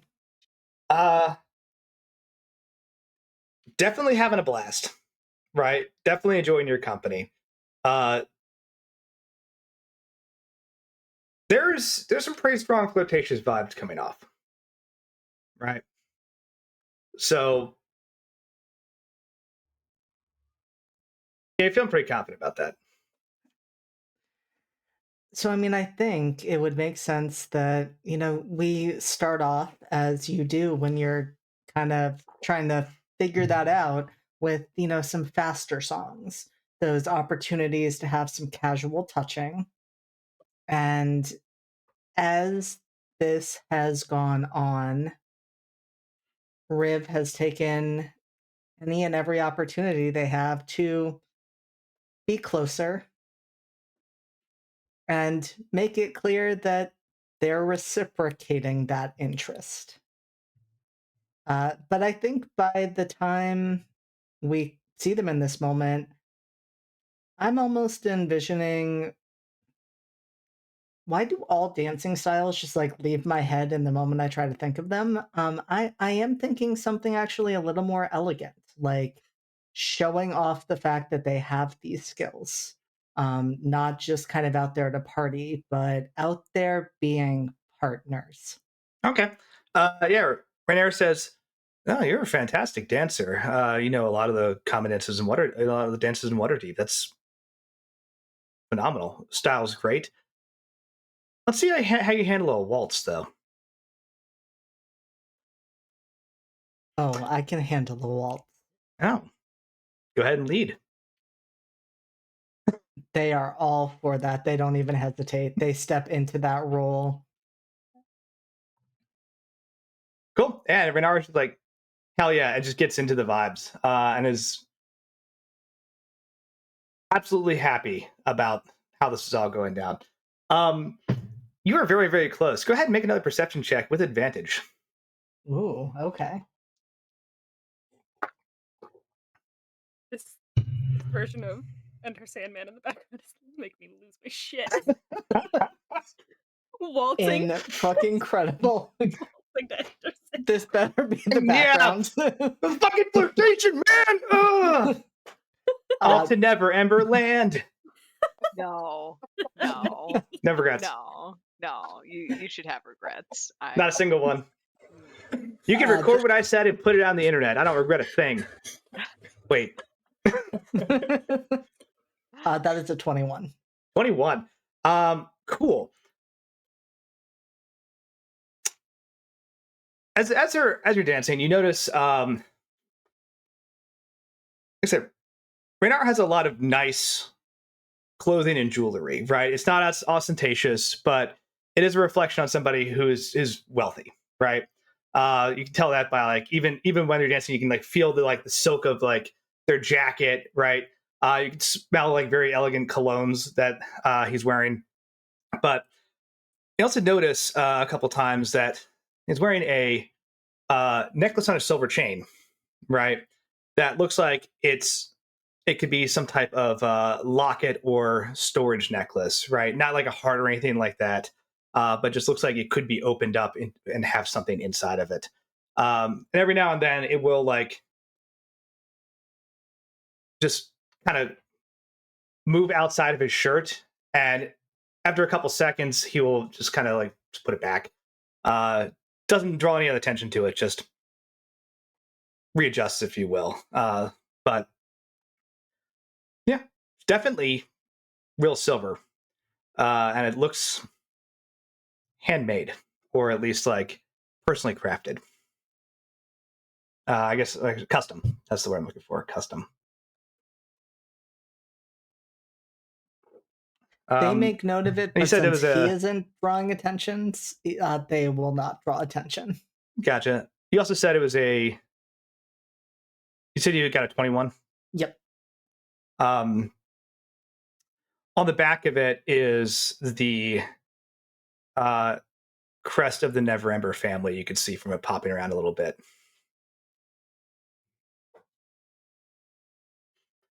But one would have to get real close to see that.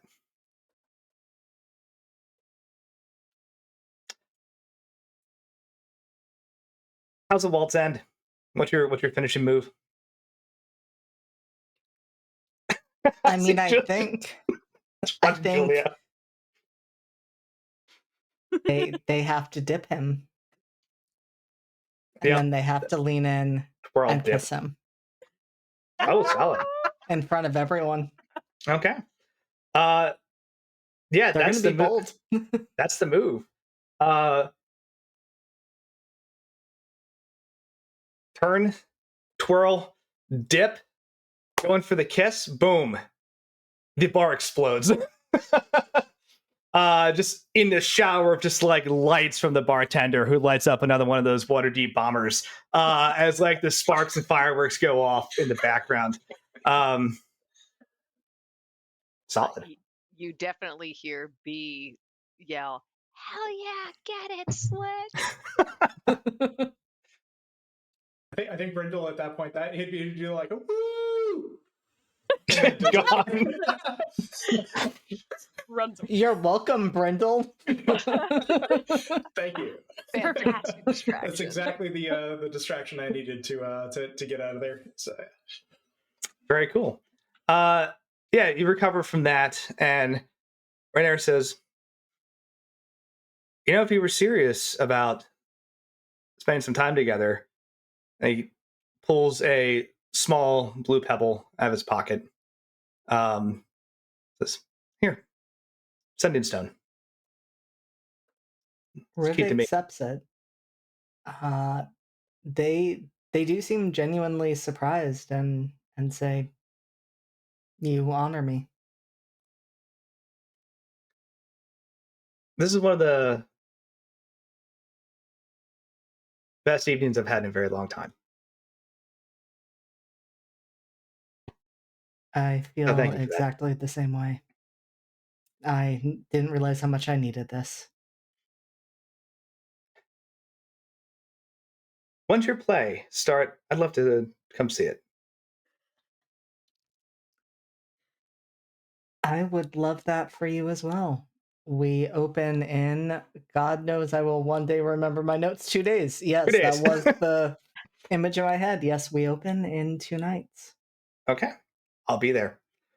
I'll cut to Bedlam away from the bar real quick. As Brindle just disappears.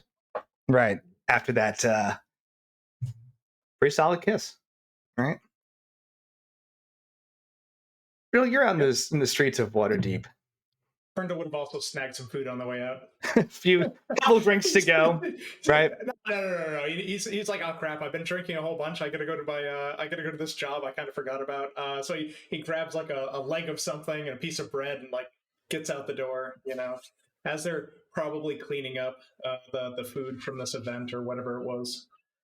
Anyway, yep, munching and walking. No, that's not what I want.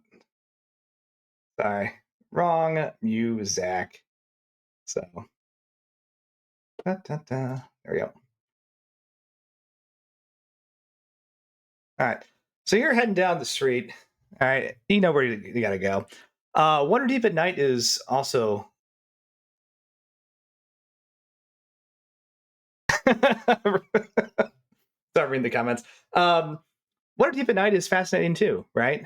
There's all sorts of just wonderful things happening. People are just out and about, right? Like, yes, there's probably some more seedy things happening in the city, definitely down in the South Ward, but there's also plenty of legitimate stuff happening. There are people who are out, like moving to work. There are people who are heading to more parties. There's all sorts of entertainment happening, and there are, of course, still a multitude of restaurants open. A lot of them are like side of the street canopy restaurants, but they have fun banners or interesting gimmicks to try and pull people in to grab just midnight snacks as people are going about. And there's a good fair number of people on the street still. And you start heading south. Once you get away from the yawning portal and about a block away from the from Jewel Buck Alley, right? You notice the drop off. And it's just because you're in a more industrial and business area, right? And there's just not much to do here for people who are out and about at night. You see the occasional lights on in some of the buildings, but the crowds have died down. I would say Brindle's also kind of used to this time of night, being out and about in this area. He hasn't been there long, but this is probably where he's when he's been most active out and about in the city. I would say that he also, as he's walking after finishing the food, gets more kind of in the frame of mind, takes off the shirt from the party, makes sure it's packed away. He's got his normal attire on, and he's getting ready to work. Okay. How do you approach this situation, right? You're supposed to meet Hagen kind of outside the building at the end of the street, right? I'm mad about that, honestly, because my first line from Hagen was going to be like, "Hey, nice shirt." A little loud, isn't it? But that's been taken from me. I'm sure Hagen can heckle me about something else. It seems like he'll find something. Yeah, that's true. But he only messes with you because he likes you. Does he? Because I'm not sure. He works with my uncle, so you know. Oh, listen, well, we'll get into that if you get to talk about a character. But you do pass by one shop you notice that's still open at this time of night, kind of close by. It's got a big, almost neon-looking sign that says "Old Zablob Shop." That's about half a block from where you're heading. Kind of a quick cursory glance. There's a ton of just random stuff. It almost looks like a dollar store mixed with a home goods of just like this is decor, but it's like real cheap and kind of small. But all of it is heavily themed purple, and almost inexplicably. Sorry, heavily what? Themed purple. Oh, purple. That was what I didn't catch. Yeah. Interesting. Okay. Like bright purple neon lights, purple curtains. You kind of look inside the storefront, just stuff with like hints and hues of purple and lavender and all this other stuff. But there's this big old open sign on it. But okay. Carry on. Yeah. No, I'll take note of it. I guess it's a little odder than the usual place around here, especially because it's open in this area where you don't get a lot of casual shoppers in this area at this time of night. So,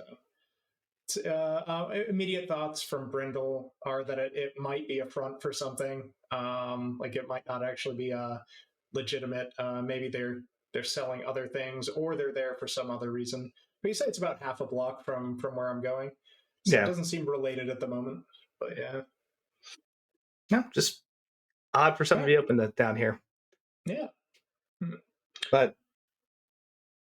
All right, so I just carry on. Like I don't have the time to be able to stop in and kind of. My curiosity is secondary. Yeah. Heck yeah. All right, very quickly you manage to find Hagen, who is kind of loitering nearby at a street corner with a tall, almost like rail thin gentleman in kind of like a cappy hat and like dark clothing. And Hagen says, punctual. I like that. How you doing, kid? Pretty good, Hagen. Pretty good. So you just need me to move some boxes tonight. Is that right? Yep, just a few boxes into the cart. Felix here is going to go get that from around the corner. This is Felix, by the way. Hey. No. Okay. Shake Felix's hand. Hello. Kind of shakes your hand very gently. He says, so here's the deal. You and I move some stuff. Felix is going to keep an eye out for us, right? And then when he's ready to go, He's gonna head on out with the cart. You and I, we go our separate ways. And I'll be in touch. All right. Recommend that you head east, and I'm gonna head somewhere else. That sounds good. Okay, can do. Yep. And we'll link up to make sure you get your money out of this. So I'm pretty new, but I can usually tell when other people have been around for a little while longer doing this sort of stuff. How reliable does Felix seem to me? Get roll insight. Will do. As soon as I found where I put that tab. Where's the tab? There it is. Okay. Ouch. Oh, I have too many screens open now. There it is. That was wait, did you say insight? Yeah, there's insight. Okay, so 11. Just 11. He seems composed. I mean, he's dressed right. It's hard to get a read on him. Right, but at the very least, if Hagen brought him along, someone signed off on him. Yeah, and Brindle's used to being the least reliable one in the bunch, so it's fine. It's fine. Hagen says, "All right, you ready? You got gloves?" Okay. And the two of you kind of take off down an alleyway. Take a few turns around some like fences and a couple obstacles, and quickly get to a little warehouse kind of sandwiched back off the main street. Right, it's accessible by cart through an alleyway. There's also a few ways you could just kind of zigzag walk your way there, since some smaller access areas. He says, "All right,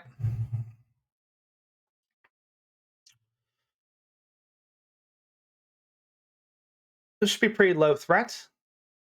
Take a look at that place. Tell me what you see, and tell me how you think we can get in. I got tools. Don't worry." What am I looking at here? Are we looking at the purple place or no? No, this is I'm gonna ask you to roll perception, but what you're looking at is a 2-story warehouse, right? Kind of aluminum roofing, wooden reinforced siding, right? That's got 2 main doors. That has basically a walk-in door and a sliding door for cargo, and the big old sign across the top of it says Wallflower Shipping.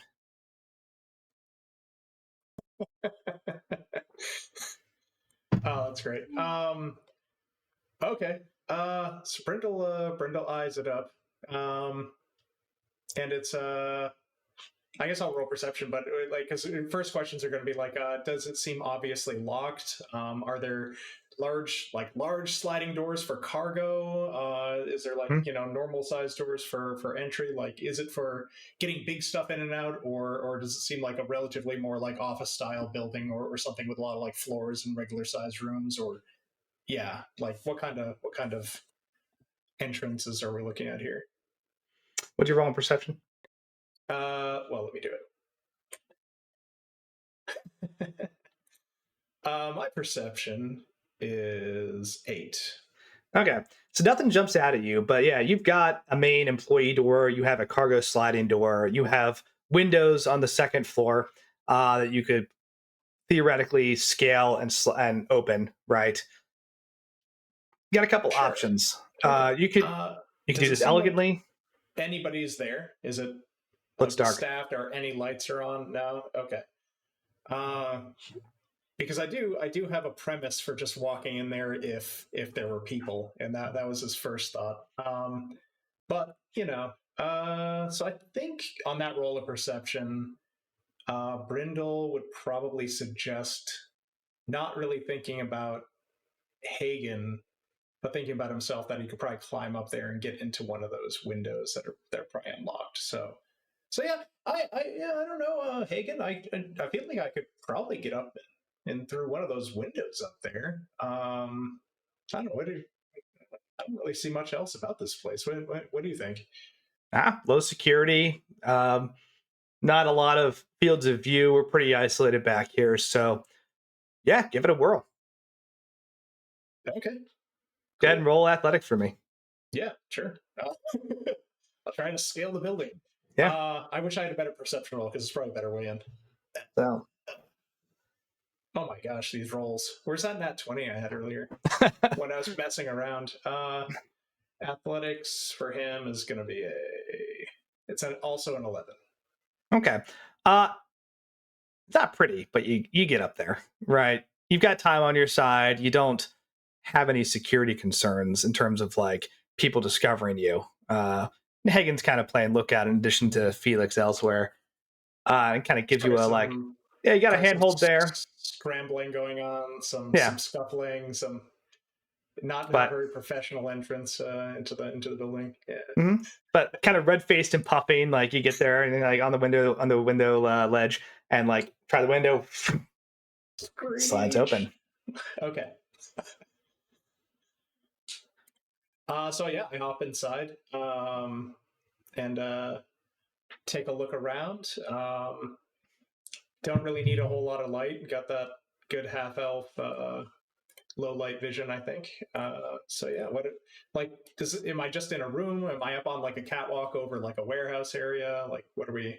So what you're describing is actually pretty accurate. You're in a cat house area, catwalk. It's not your boarding house, sorry. Area looking down at a bunch of cargo, right? Looks like there's a small office inside. It looks like there's also some storage up here and a few other what look like workspaces, but there's not a lot of cargo up here. This is just kind of place to supervise and do additional paperwork while the main floor holds all the actual goods. Go ahead and make one more perception check for me as you're inside. And I'm going to switch back over to the group. Okay, sounds good. So, hold on. I'm going to get rid of that die and open it again. Yeah. Oh, there you go. That's way better. Perception modifier. Yeah, so 22. Okay. Yeah, window slides open. You crawl inside. Kind of feet hit the catwalk with like a little bit of a metallic clank. It's a dusty smell in here, right? There's just very much a lack of circulation, right? It's very kind of dry. So with that roll, hold on, okay, and it's quiet, right? You take a moment to kind of look around. You're about to give the thumbs up to Hagen when you hear noise coming from downstairs. Sounds like some scrabbling. A 19 plus, I think the size of a person. Someone's in here with you. Okay then. Okay. Only one? Just a person? Doesn't sound like there's multiple people walking around. All right. Just one. And I can't see them, so I assume they're like directly below me on the catwalk. I am shocked that they didn't hear me coming in. Or maybe they did. I'm going to see if I can surreptitiously peek my head over very slowly and look down to try and get an idea of who is down there. Okay. And we can cut there if you want, but that would be his next move for sure. I'm going to cut here. As you look down and you see like cargo, and almost directly below you, you see a barrel with the lid off. I'll cut there. Cool. Okay, that time Julie was definitely muted. No, Julie just yelling in the background. I'm not muted. I just know how to be. What were you saying? Captions pick That's up. the motherfucker. That's who that is. That's the motherfucker. It's the motherfucker. That's the motherfucker. Who is this? We're gonna find out. Yeah, I don't know. That's my pattern recognition. The gray skin motherfucker. I like it. The three of going back to the three of you, right? At some point, you all look up from your various activities and realize Brendel's gone. Where'd Haymaker go? I thought he was gonna go get another drink, but then he never came back. He's an adult. Yes.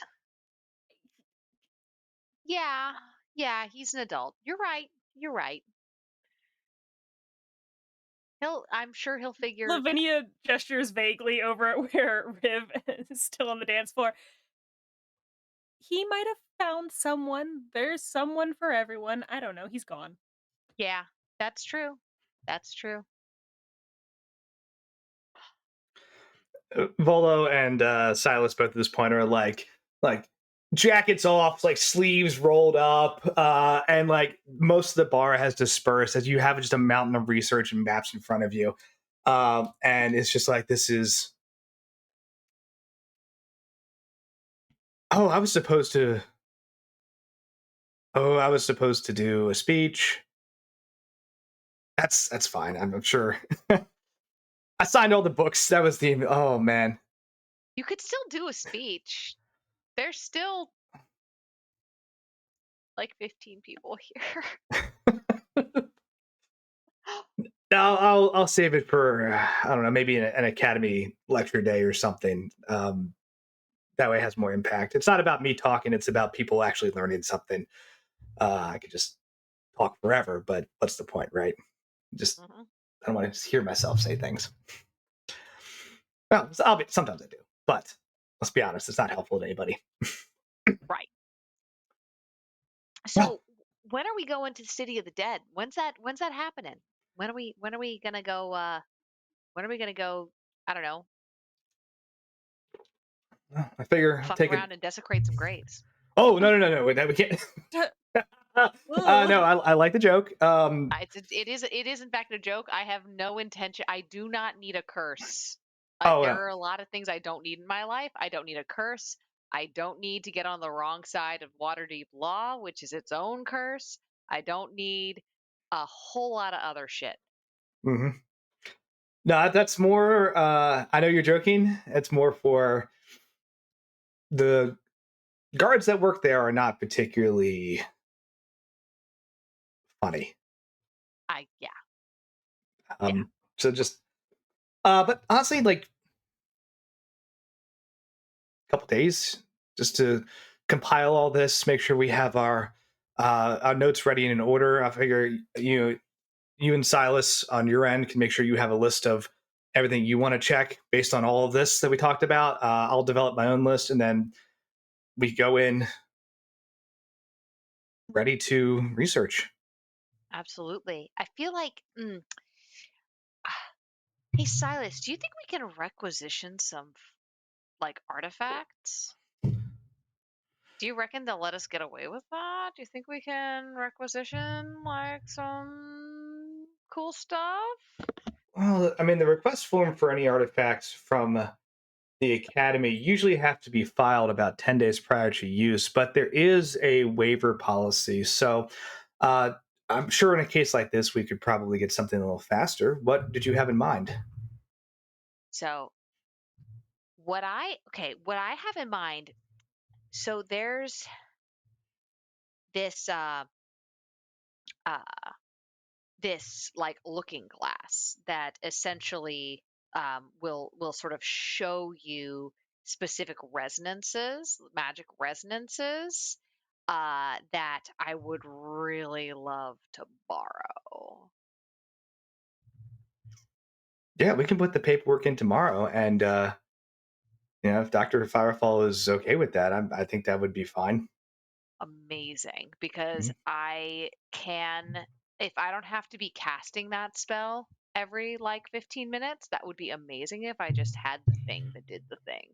The right, it's a poor craftsman who blames her tools, but the right tool for the job makes all the difference. No, I agree with that.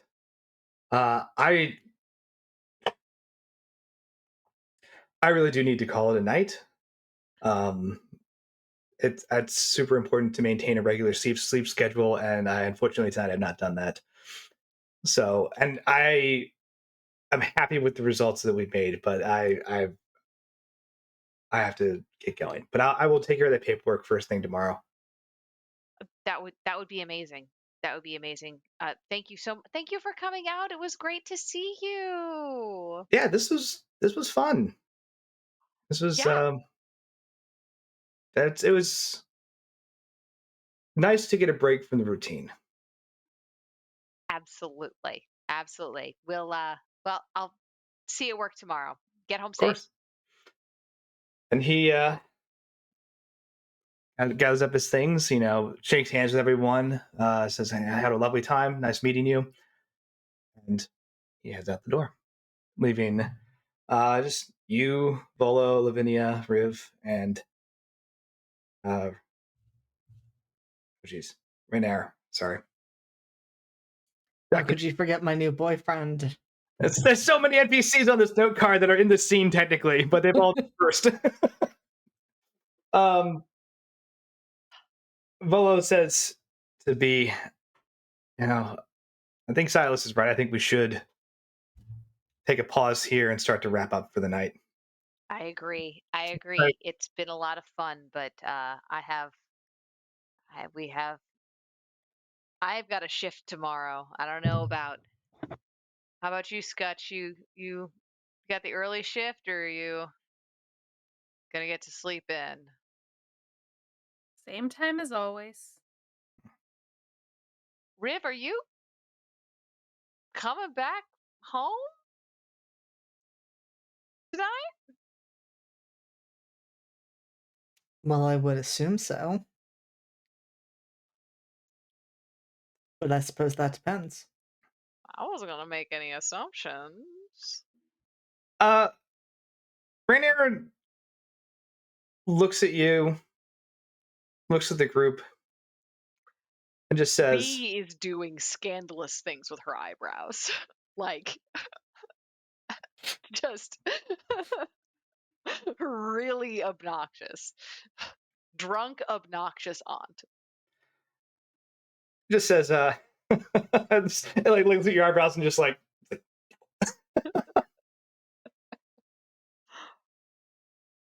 well,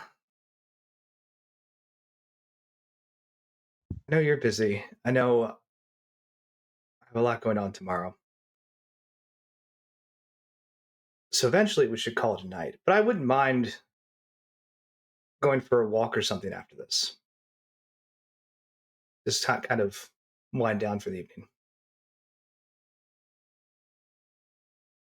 I would like that very much. And then Riv looks to B and slightly to Lavinia, as much as they ever look at Lavinia, and just says, "Don't wait up.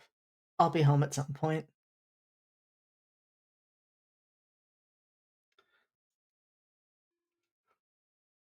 And B just gives them big obnoxious thumbs up, and it's like, well, all right, I'm headed home, and will probably go and like leave like another tip for the obnoxious bartender, and like Thanks, I work for tips.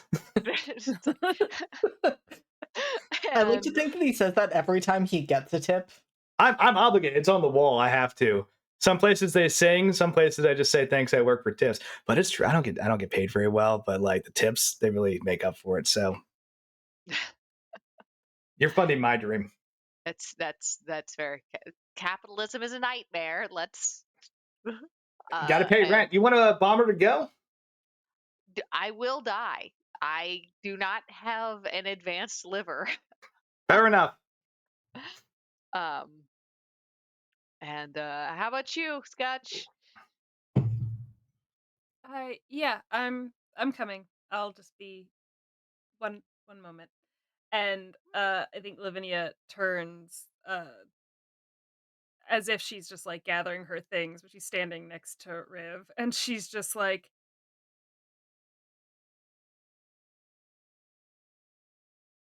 "Do you have a knife? Do you need a knife for walking home?"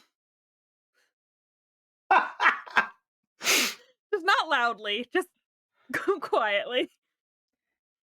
And Riv is quiet for a moment and then just says, I have 3. And then she just like nods, and then she goes kind of loudly, it was nice to meet you both. I'll see you at home. And then she just leaves. Doesn't actually say like goodbye, but she's just like, "Ram." If you want, in that moment, it is commonplace for Waterdeep Watch members to have a couple of different types of communications, right? But one of the cheapest and easiest ones to just kind of deal out is basically limited use sending stones, right? They basically have like a couple charges and then disintegrate. Um, so I'd be happy to say that, Lavinia, if you wanted to have a couple of those and like give one to Riv as like a just in case, that's a move you could take. Or if you all already have some of them, because you've been living together for long enough. I don't know if Lavinia believes that Riv would take it. That's valid. It's up to you whether she would still ask. Mhm.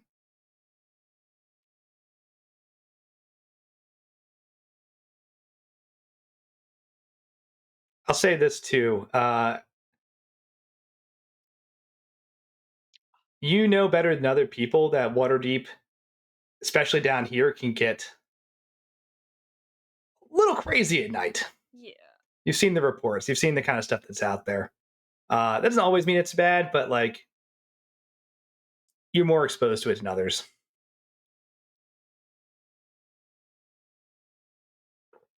So I think in that case, I think what happens is like Lavinia doesn't ask.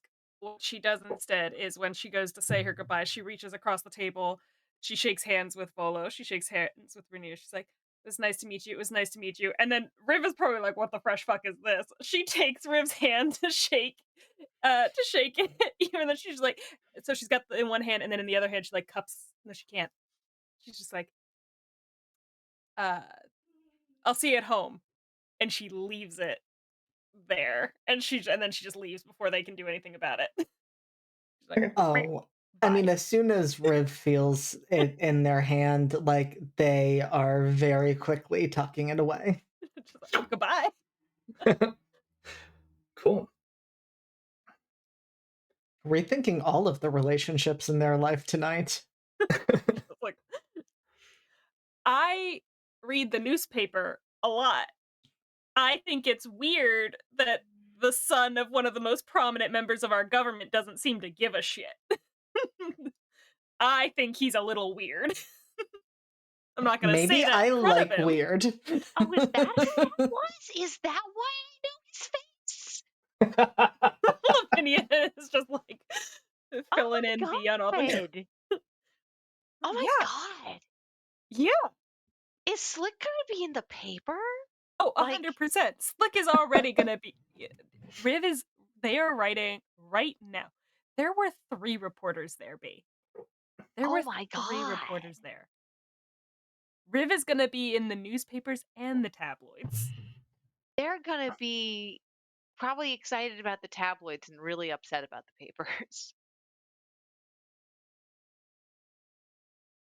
Absolutely. Damn. They're pulling straight nobility.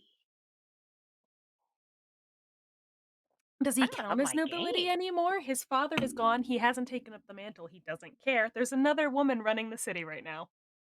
Oh yeah, well, it. It's all nobility, right? Like he's a noble house. He's rich as shit, is what I'm saying.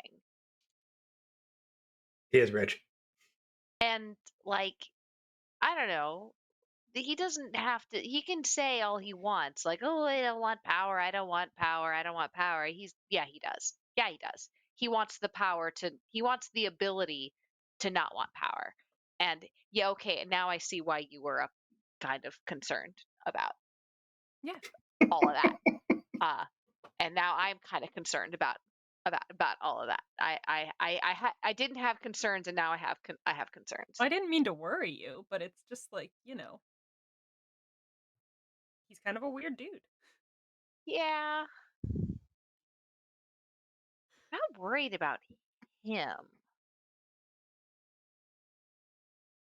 Volo just speaks up and goes, Oh God, Volo's with us? I thought we were Yeah. walking home by ourselves.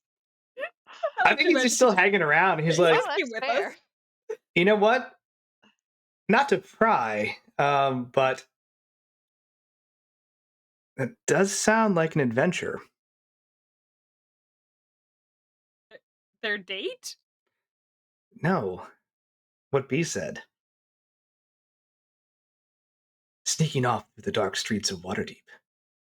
Protecting friends from afar. Wonderful things to write about. We're not gonna chaperone their date. That's a step too far. I think that's a step too far. Are you? B is seriously entertaining this notion, and you're not sure if it's alcohol or just B. Or the fact that I've made you concerned. Well, we don't have to. It's not. Is it chaperoning? Would it be? Yeah, or is it just No, you're correct. It's not chaperoning, because that would imply they knew we were there. Right. It's just stalking. Oh, If- that's worse. As you're conversing, Volo just like hands B the front page of the Wazoo, which just says "Blood in the Streets, Zendar murder spree." Why would you do this? Why would you? It's an adventure. At the very least, it's keeping his friends safe. I don't know if they're wearing armor.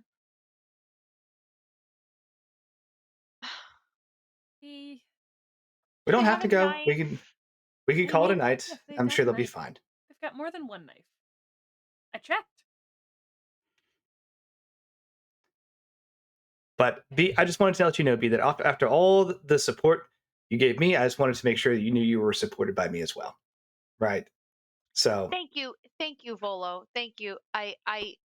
Unfortunately, I am going to. Stalking is like is stalking like a crime, or is it like only a crime if you get caught, or it like how what? So it's only a crime if there is a documented paper trail of the fact that you're stalking someone. So first, the person you're stalking has to realize they are being stalked. They have to get the unsettling feeling and be like, something's up. And then they have to, catch some kind of evidence of things like something moving in their house when they're not home. hey, Lavinia, roll perception.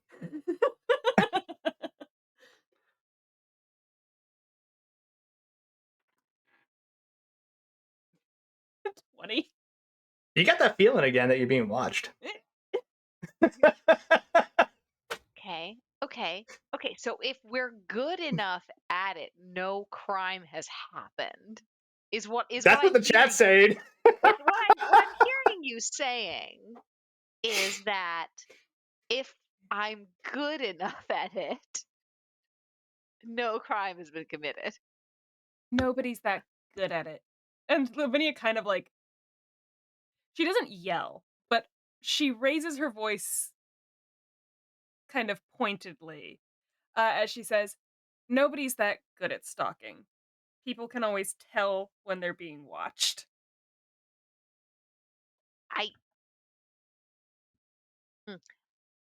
I need to check something real quick. Let me just provoke someone just a little bit. Roll to provoke an enemy. Oh yeah, that's perfectly fine. Good. You hear a whisper almost directly next to you. It just says, "You've got good instincts. I respect that." There's nothing there. Is it a voice I recognize? Nope, never heard it before in your life. Feel like okay. So I probably couldn't sneak up on you. And I probably couldn't sneak up on Riv if Riv were like expecting it. I'm pretty sure I feel like I can do it. I feel like I could do it. I'm pretty good. Let's give it a try. I snuck past an entire regiment of Marines onto their own ship, climbed up the mast, stole their ship's bell, and got off the ship without anyone noticing. Volo's just writing this down. It's like, you sure you're not an adventurer? I'm not an adventurer. I engage in the occasional shenanigan. Love it. Shenanigans Chronicle.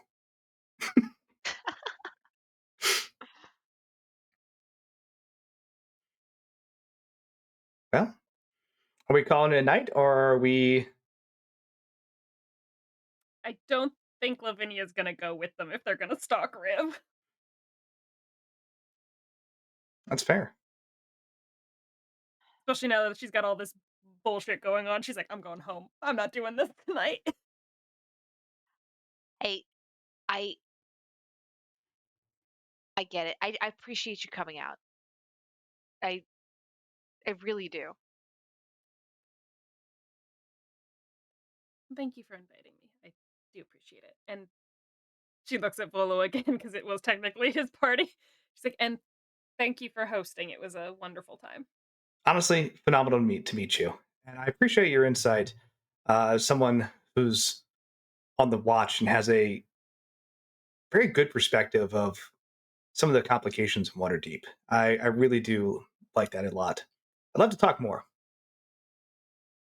If need be, off the record, I know that may be a problem for you in your job, but either way, I don't want to do anything that would endanger your professional reputation. I just would love to hear your thoughts. Certainly, if you think it would be of help, B knows exactly how to reach me.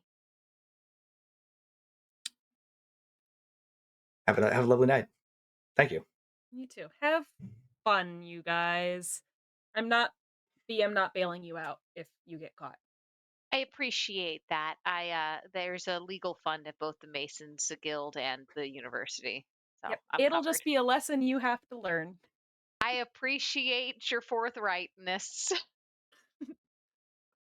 Well, B and Volo kind of head off south. Lavinia, you start heading east, right back towards the boarding house.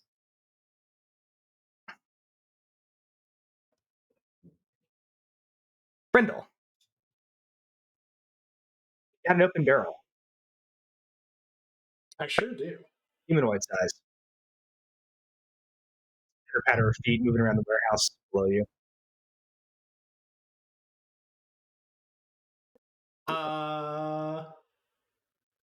So I see the barrel. I hear that they're outside of the barrel. I will continue to very quietly lean further over and continue leaning over until I'm possibly just hanging myself down, looking for what might be scurrying around down there. Surreptitiously, of course, moving pretty slowly, quietly, and just keeping an ear out for where these scurries are, and trying to keep myself from being seen, but willing to just hang right down from the catwalk and look for what is making this noise, because I can't go down there and open the door for Hagen until I figure out who's scurrying around in here, and I can't call out to him. So yeah, can I see this thing? Where is it? Who is it? You kind of hang down again. Roll stealth too, please. You kind of hang down from this balcony. Oh, solid stealth. and you see that there is a humanoid, maybe elvish looking gentleman with like dark black hair, kind of paler skin, right? Dressed in kind of a dark cloak and clothes, who is picked up a clipboard and is actually walking around under this balcony area looking at the new shipment, and is reading inventory numbers and muttering to himself. Awesome. So I immediately connect that with possibly this is the guy who's messing with oh my gosh, what's his where'd his name go? Why don't I have the guy's name? Who's the NPC? I have it. Oh, that is Kemp. Good old Kemp Shackett. Thank you. The problem is I have notes over here and then notes in chat over there. So yeah, Kemp. Yeah, this is a guy messing with Kemp's shipment. I bet. Willing to bet. Okay. So oh man. He got out of a barrel and now he's doing stuff with the manifest. Oh. Are we good on? Okay, no, there we go. All right. Sorry, my stream like went dead for a moment, and I didn't know if we were still on. What do I do about this? So I guess I want to keep an eye on. Like, I'm not in a rush here, and I still got to kind of like work around this guy so he doesn't know I'm here. Or at least I think I do for the moment. And I want to keep watching him. Does he do anything as far as like modify the manifest? Does he have a different like copy of it? Like what's he doing kind of with it? As you kind of observe, this dude goes from like barrel to barrel, looks at about a dozen of them, and then you hear him go, "Oh, finally!" And you hear like the clank of metal as like something's pulled off of a wall, and you see him just put a pry bar on the top, pop the lid off, and reach in and grab what looks like a large backpack, and strap it on. And then he goes, "Okay," and then starts looking at the manifest again and starts searching for another barrel. Right. I'm gonna. Interesting. Okay. Huh. The stone in your pocket like vibrates. Yeah. Like, I'm gonna try and how far up is this catwalk? Because I'd like to, if I can, hang myself down and then drop quietly onto the floor to go open the door for Hagen without the guy noticing. You could do that. So there's enough height in here for basically the boxes to be stacked about 15 feet tall, and then the catwalk's above it. So like, you could easily like hang and drop that. The difficulty is just going to be not getting noticed by this dude, right? Because like that is a little noisy. You can do it. You're stealthy, but that's the risk, right? As he's running around trying to figure this out. Wait, yeah, no, unless there's like literally a ladder next to me, I'm gonna try and do that. There are stairs on the ends that you could go up and down, but that also make a lot of noise because of the metal clanking. I mean, so is a door more or less like underneath me, or is it over the stairs? Yeah, okay. I'd say we could make it easy. I could just walk down the stairs and open the door, but no. Okay, so do flips and shit. Let's do flips and shit. So I'm gonna hang down and try to stealthily like drop down behind this guy doing the stuff and go open the door for Hagen. And yeah, we'll do that first. Would you like a second stealth roll, or what was that? Technically, that one was a 24. Oh, was it a nat 20? No. The one I rolled before for stealth. Oh no, that one's fine. That'll stay. Yeah, you very quick. You kind of like crawl up, over, around, and like do a nice flip down, and pause for a second to see if there's a reaction, and you can see he's still like, no, doesn't react. But you're right by the door. Interesting. Yeah. First things first, I guess. I'm gonna open the door for Hagen. Okay. Click open. Right. And I wave him over because I feel like, hey, I don't want to mess up. It's like, gives you a gesture like, "It took so long."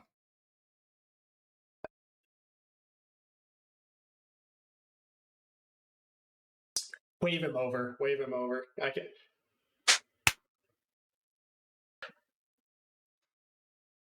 Okay. All right. he starts walking towards you and like pulls out like a small looks like it's a small little blackjack. Like, I didn't know if the guy worked for us. I don't know. All right. Anyway, yeah. So he's gonna come over. He's heading over. I guess I'm gonna head over to the guy. Yeah. Why not? Sure. I don't. What do I have on me? I don't think I have anything on me that I can. But do I see anything laying around where I can just smack this guy in the back of the head? I mean, there's definitely work equipment around here, right? There's pry bars and there's like heavy packaging material, that kind of stuff. I want to take a really quick, because I have the manifest on me, right? Yeah. I want to take a really quick look at it, because he grabbed a backpack, right? Or did he put something in a backpack? Yeah, he grabbed a backpack and like he's currently wearing it. Do I see just real quick? Like, do I see anything on the list that matches that? That would seem like suspicious, or the manifest you're being given is all fresh fruit. That's interesting. Sounds like some sort of smuggling going on here. And I'd like to find out more, perhaps from this guy. So and also my conscience is now clear, because I was kind of worried about, I want to do a good job for Kemp as well, and figure out, if people's taking his stuff. Obviously, they're not taking his stuff because the stuff isn't on the manifest that he cares about. So I guess I'm in the clear here, assuming Kemp is being honest with me. So, all right. I grab a thing. I grab a not something that'll kill him, not like a crowbar, but like a board or something. Or maybe, there's some scrap wood from some boxes. You can like grab a chunk of 2x4.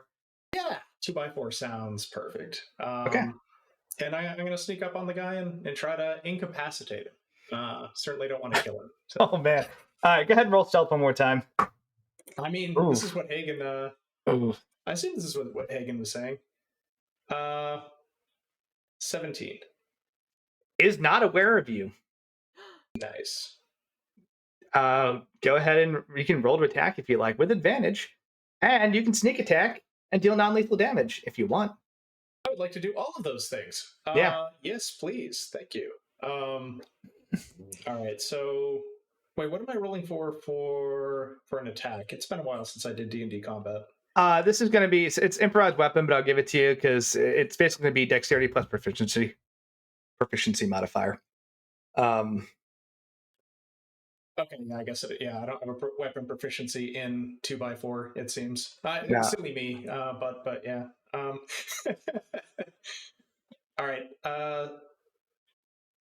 So am I rolling for? Is it just strength on that, or what? Dexterity modifier plus proficiency modifier on a d20. Oh, that's what you were saying. Okay, sorry. Yeah. If you were to take a 2x4 into a real fight, I wouldn't give you proficiency, but this is not a real fight. This is you knocking a dude who's not aware unconscious. Or trying to. Dex, though. Dex. So you've got advantage, so 11. roll a second time. Oh, right. That's true. You do have 11. Sorry, advantage. 12. Okay. You move up close, right? You get positioned, kind of take a second to you swing. Just as dude is moving and catches backpack. At which point he just spins around and goes, "Whoa, hey, hold on, whoa, what? What in the world? I'm not here to hurt you." Yeah, but crap, you already saw me. All right, I don't know. What are you doing here? I'm clearly in the wrong place. I'm leaving. I'm sorry to mess up your warehouse manifest. What's in the backpack? You were in the barrel. What was it? What's in the back? What are you doing here? He like kind of looks you over and he's like, "You don't work here, do you?" Yeah, of course I do. I'm here to inspect things. Pulls out a manifest.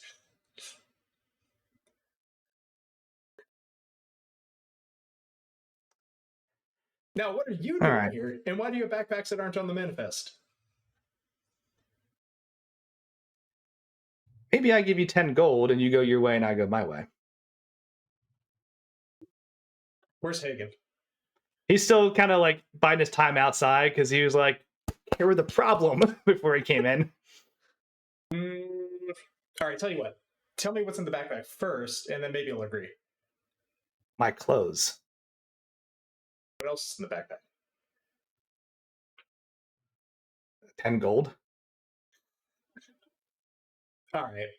But why'd you get... Okay, let me think about this.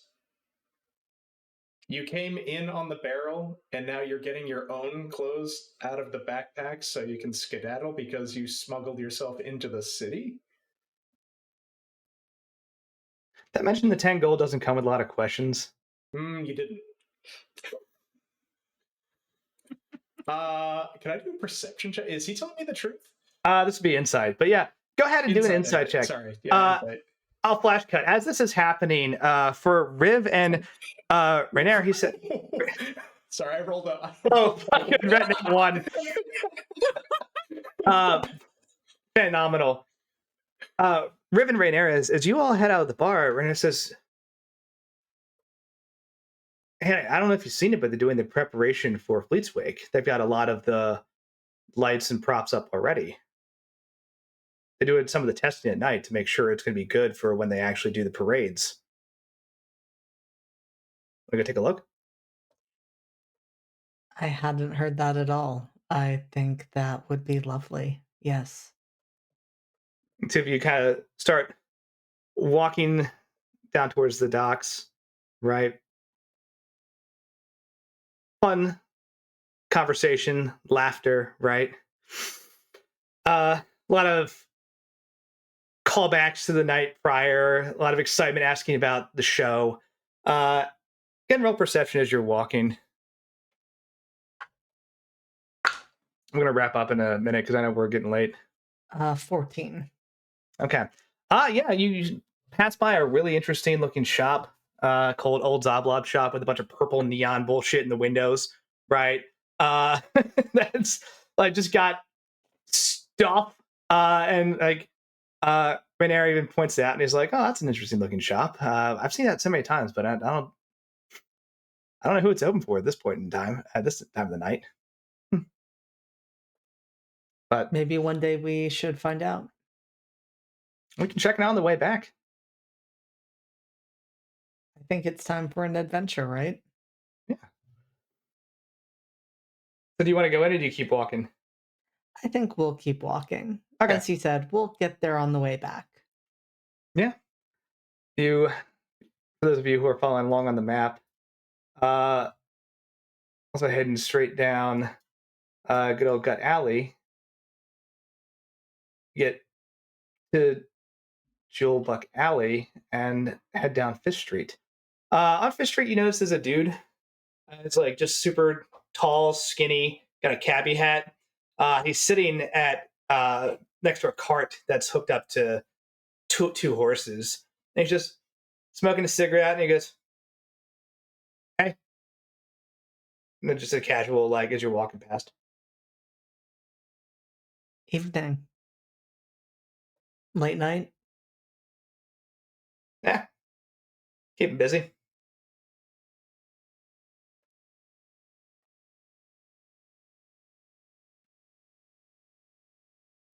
I think Riv does just kind of throw out there, stay out of trouble.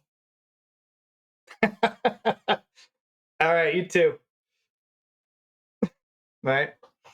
As you head down towards the docks, and you can see that they actually have some of the smaller lighted displays and ships that they kind of arrange because they've rehearsed for the Fleet's Wake parade, right? And like the actual rehearsals are actually not rehearsals. Like they're a little pre-coordinated so that the city still looks good while they're like inviting people to come watch the rehearsals, and it's already kind of put together. It's not a just complete cluster because turns out like doing a lot of that just on a whim, real mess. But the parade's night anyway, so they're just kind of prepping for that. But you can see like these lighted ships are kind of designed almost like parade floats, right? They've got different like lighted displays of like small scenes or themes across the bay. And there's one with like a dragon that comes like roaring in. There's one with like some piracy and gold like kind of flying around. There's one that has kind of like a Fey Realms theme. There's one that has a very like oceanic theme with like just like cool aquatic creatures and mermaids, and they're all kind of moving around the harbor, and it's just very nice to just sit and watch because it is very pretty with the like cool breeze and the wind just kind of like causing gentle waves to like lap under the dock, right? And it's just a nice quiet area where there's not a lot going on. As you kind of get settled, I think that you find like a nice little bench area, and you're sitting there and Eric's just talking to you, and very casually just like has an arm kind of go out across the bench, and it's just like pointing out the different lights and like asking you your thoughts on, the way it's come together and like that kind of stuff. But B, you're on an adventure right now. I'm on such an adventure. It's Such an thrilling. adventure. Go ahead and give me a stealth check as you're like working your way down after Riv. I am extremely stealthy. And Yeah. Riv, you can absolutely throw a perception if you want to see if, or you can just claim to not notice. But I'll give you the opportunity if you want it. Okay, so how about this? Bargaining, yes. Yeah, it's one of the stages of rolling a 4 and so getting a 6 on stealth. So here's what I'm gonna do. What if, for example, I can cast Minor Illusion as a cantrip, because of my my being a gnome. I think that B is kind of following along, and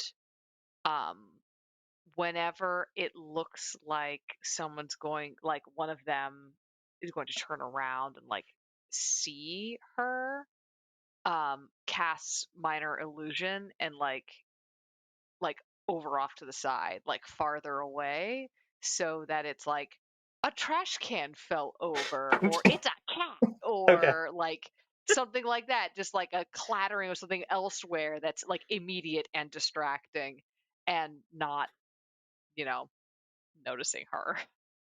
Okay. If I do that, can I get advantage on that stealth check? What I'll do is this. I'll actually just I'll ask Riv, hey, are you on the lookout for other people? Like basically, like the question is, do you want to roll a perception, or do you just want to like let this fly? I think I'm gonna let this fly because Riv is quite distracted with Rainier and has a lot of different thoughts going through their head in this moment. And between that and the show that they are watching, I think they would just assume it was the cat, it was a trash can falling over. Things happen. There don't seem to be any immediate threats. Alrighty. So you successfully managed to follow Riv. And same thing, passed by that same neon shop, right?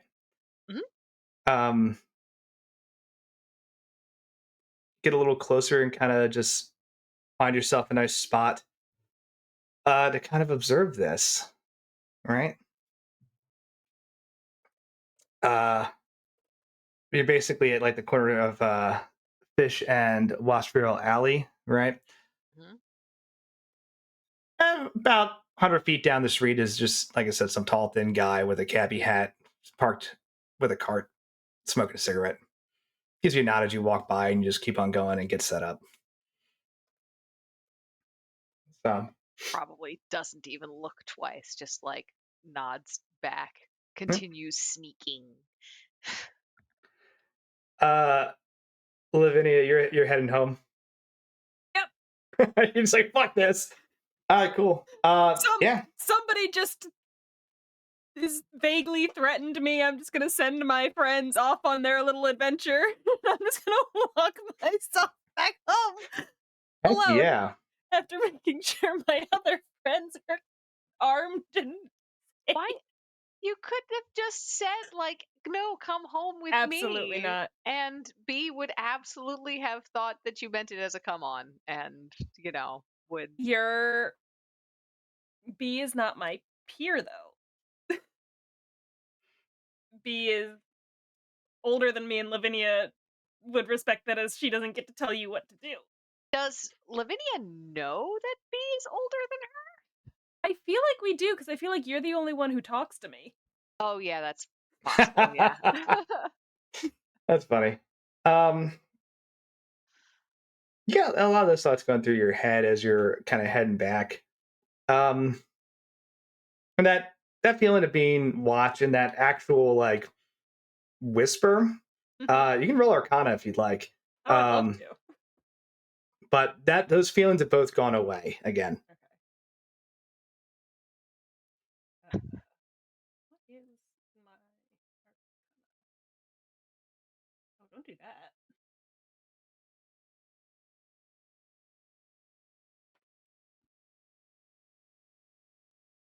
That's a 5. Flat 5. You don't know, unfortunately. But those thoughts are kind of going through your head. You hear a. Actually, no, it wouldn't have happened yet. Yeah, you have this walk by yourself. I think Advar does pop back in and just kind of like hovers nearby. He goes, "How were the festivities?" Very good. People had a lot of fun. It was very crowded. Hmm. People made friends. Friends are good. Mm-hmm. Did you make friends? I met people. Sounds fun. It was nice. It was normal, I think. Good. Where are the people that you came with? I have no idea where Brindle went, honestly. Lost sight of him well over an hour ago. But the others are all going for a walk, I think, down towards the water. Oh, that sounds nice. Mm-hmm. Would you like to go on a walk? We don't have to talk. I can just glide. I mean, we are walking. I am walking home. You're here. We are doing that. Although you're flying. Advar just kind of like glides down and like starts walking. His feet are just moving like one of those little like toy dogs. Yeah. Says, "This is nice." It is a nice night. Nice weather. Just feet moving so fast.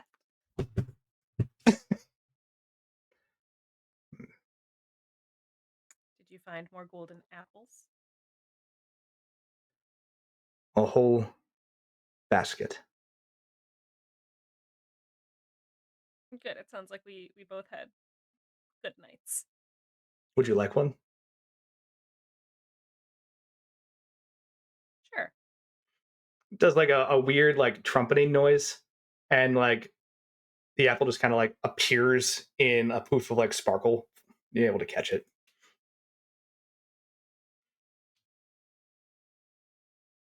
They are delicious. I mean, she'll eat it as she walks back to the boarding house with him.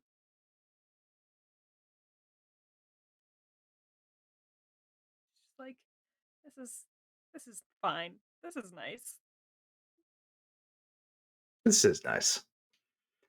And I think as you're getting close to the boarding house, Alvar just asks,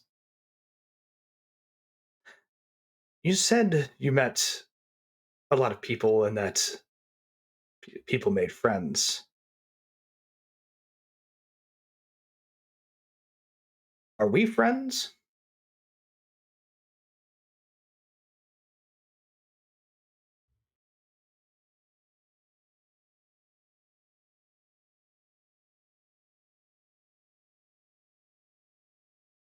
I'm not sure. I don't know how the rules work when I'm beholden to you because you saved my life. And not in like the normal saved my life kind of way. I'm changed. It does cause complications. I've got gold scars and white hair. I don't know what this makes me now to you.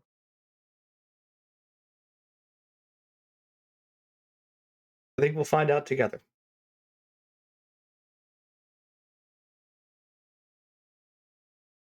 But I would like to be your friend.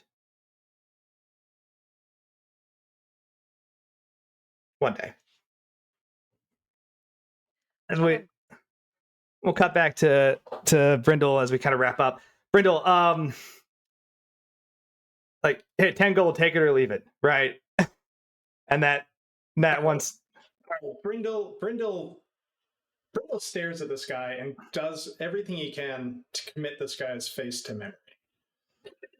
And then says, "Yeah, I'll take the 10 gold. Go on, get out of here." Okay. It throws the 10 gold to you and runs out the door.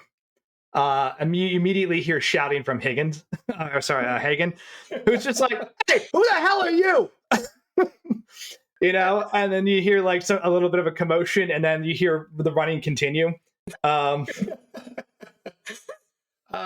chuckles to himself, pockets the 10 gold, and when Hagen comes in, just says, "Yeah, he was a stowaway of all things. I don't know. He grabbed his backpack. He traveled in here. It's not anywhere. Did the guy leave the manifest, or did the guy take the manifest with him?" He threw it on the floor. Yeah, picks up this thing, that the manifest, and shows it to it's like he was going through looking for his backpack, or something. Like anyway, everything's still here. So All right, well, you didn't recognize him, did you? nah, never seen him before in my life. Listen, let's get these things loaded up and out of here like now, before this night gets any weirder. Sounds good. I'm going to keep an eye out for. Did you say he was looking for maybe a second thing that he did not necessarily get before he left? Correct. Yeah, I'm looking for that. Okay. You start getting everything together. B, you and Volo, as you're kind of walking down the street, pretend like hiding behind a trash can or like whatever, you just see a dude turn a corner and just booking it down the street. Right, dark hair, backpack, running as fast as he can. You hear some shouting in the distance, and he just blows past you and like cuts down an alleyway. Riv, you also hear like a little bit of shouting, and you see that cart start to just kind of move off down the street slowly. But the shouting's kind of stands out because it's kind of quieter in this part of town. And there's like, what the hell was that? Sounds like the sounds of the city. Yeah, good point. Well, oh look, that one's set up like clouds. It's kind of cool. They shift.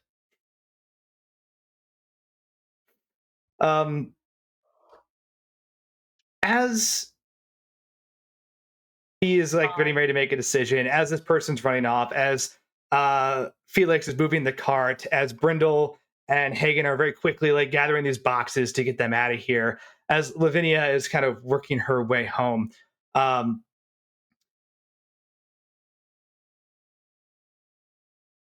Riven, you see a shadow fall over the two of you. And kind of turn to see a bunch of people, about 6 of them approaching. And they look at the two of you and say,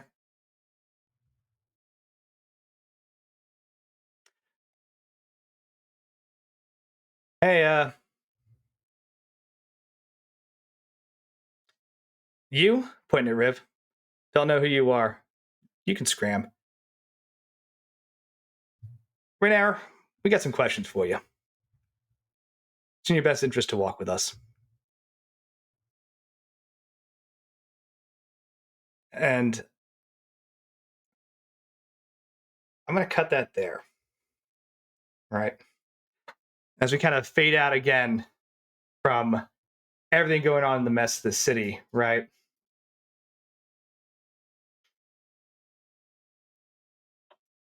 Sorry.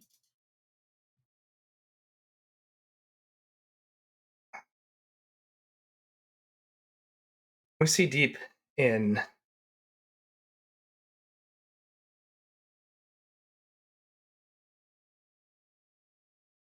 I apologize. That's not the scene I want to do. Sorry. I had a note for this. I'm just trying to pull it up.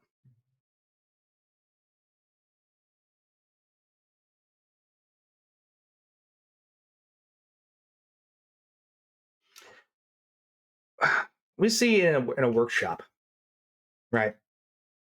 Multiple mechanical figures have been kind of put together. These strange humanoid automatons, and a very, very eccentric looking pirate captain who's walking up and down and saying, I need these ready for Fleet's Wake.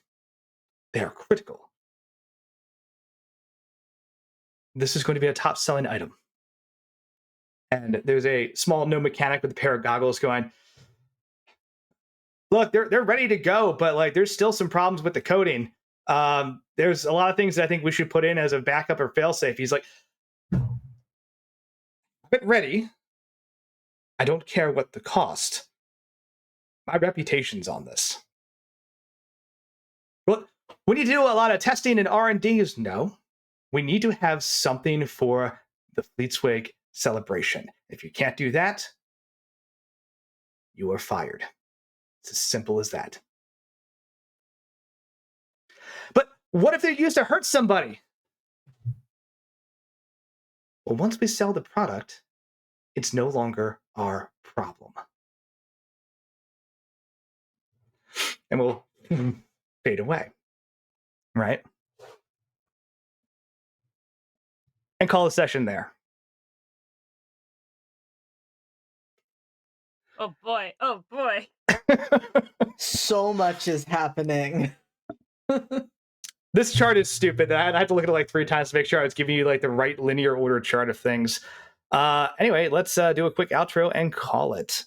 Because it is late. So I apologize. For future reference, we said 11:30, right? I know I'm past that, but like, or did we say 11? I think we said 11. Well, I apologize. I blew right past that. I am so sorry. Bedlam. Yeah, I've been Bedlam, playing Brindle, and you can find me here. I'm pretty much only here at the moment, every other Thursday, and that is it for me. Moving on. Okay, that was awesome. JD. I am JD. I do too many things. I'm not going to give them to you here. You can find them on my socials. What I will just put a plug in is we are starting our 12 Games of Hasmus event starting this Sunday with the special holiday recording of Academy H.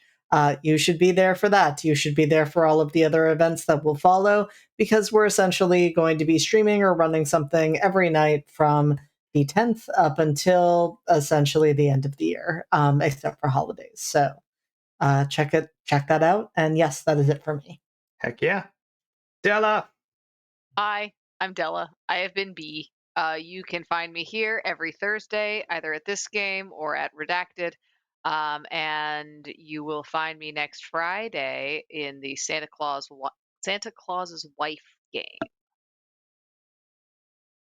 Heck yeah. Julia. Hello, I'm Julia. I'm Hexwad on all social media platforms. I will be here Sunday for the holiday episode of Academy H. Very excited. I will also be here next Friday for Santa's Wife to do some shenanigans. I've been Lavinia. She's made some decisions, and she'll keep on making them next time we show up. Love it. All right. I'm Andrew. I'm the DM. I got flirted with a lot tonight, and that was fun. No. Fantastic game. Love everyone. Love all the moments, right? Because, well, we're playing to find out what happens, and I like finding out because it's always wholesome and fun. So thank you everyone for this. I also run Veil Breakers, and we do other stuff for the channel. And follow our Discord if you want to know more. Anyway, I'm going to raid into the Lost Caravan. They're currently playing a TTRPG I don't recognize, but it looks like some cool sci-fi thing. So there's that. So don't go anywhere. You'll see the thanks for watching screen, and then the raid will happen. Throw them a like and a follow, hang out. Anyway, have a great night, and thanks for watching. Thank y'all. Good night.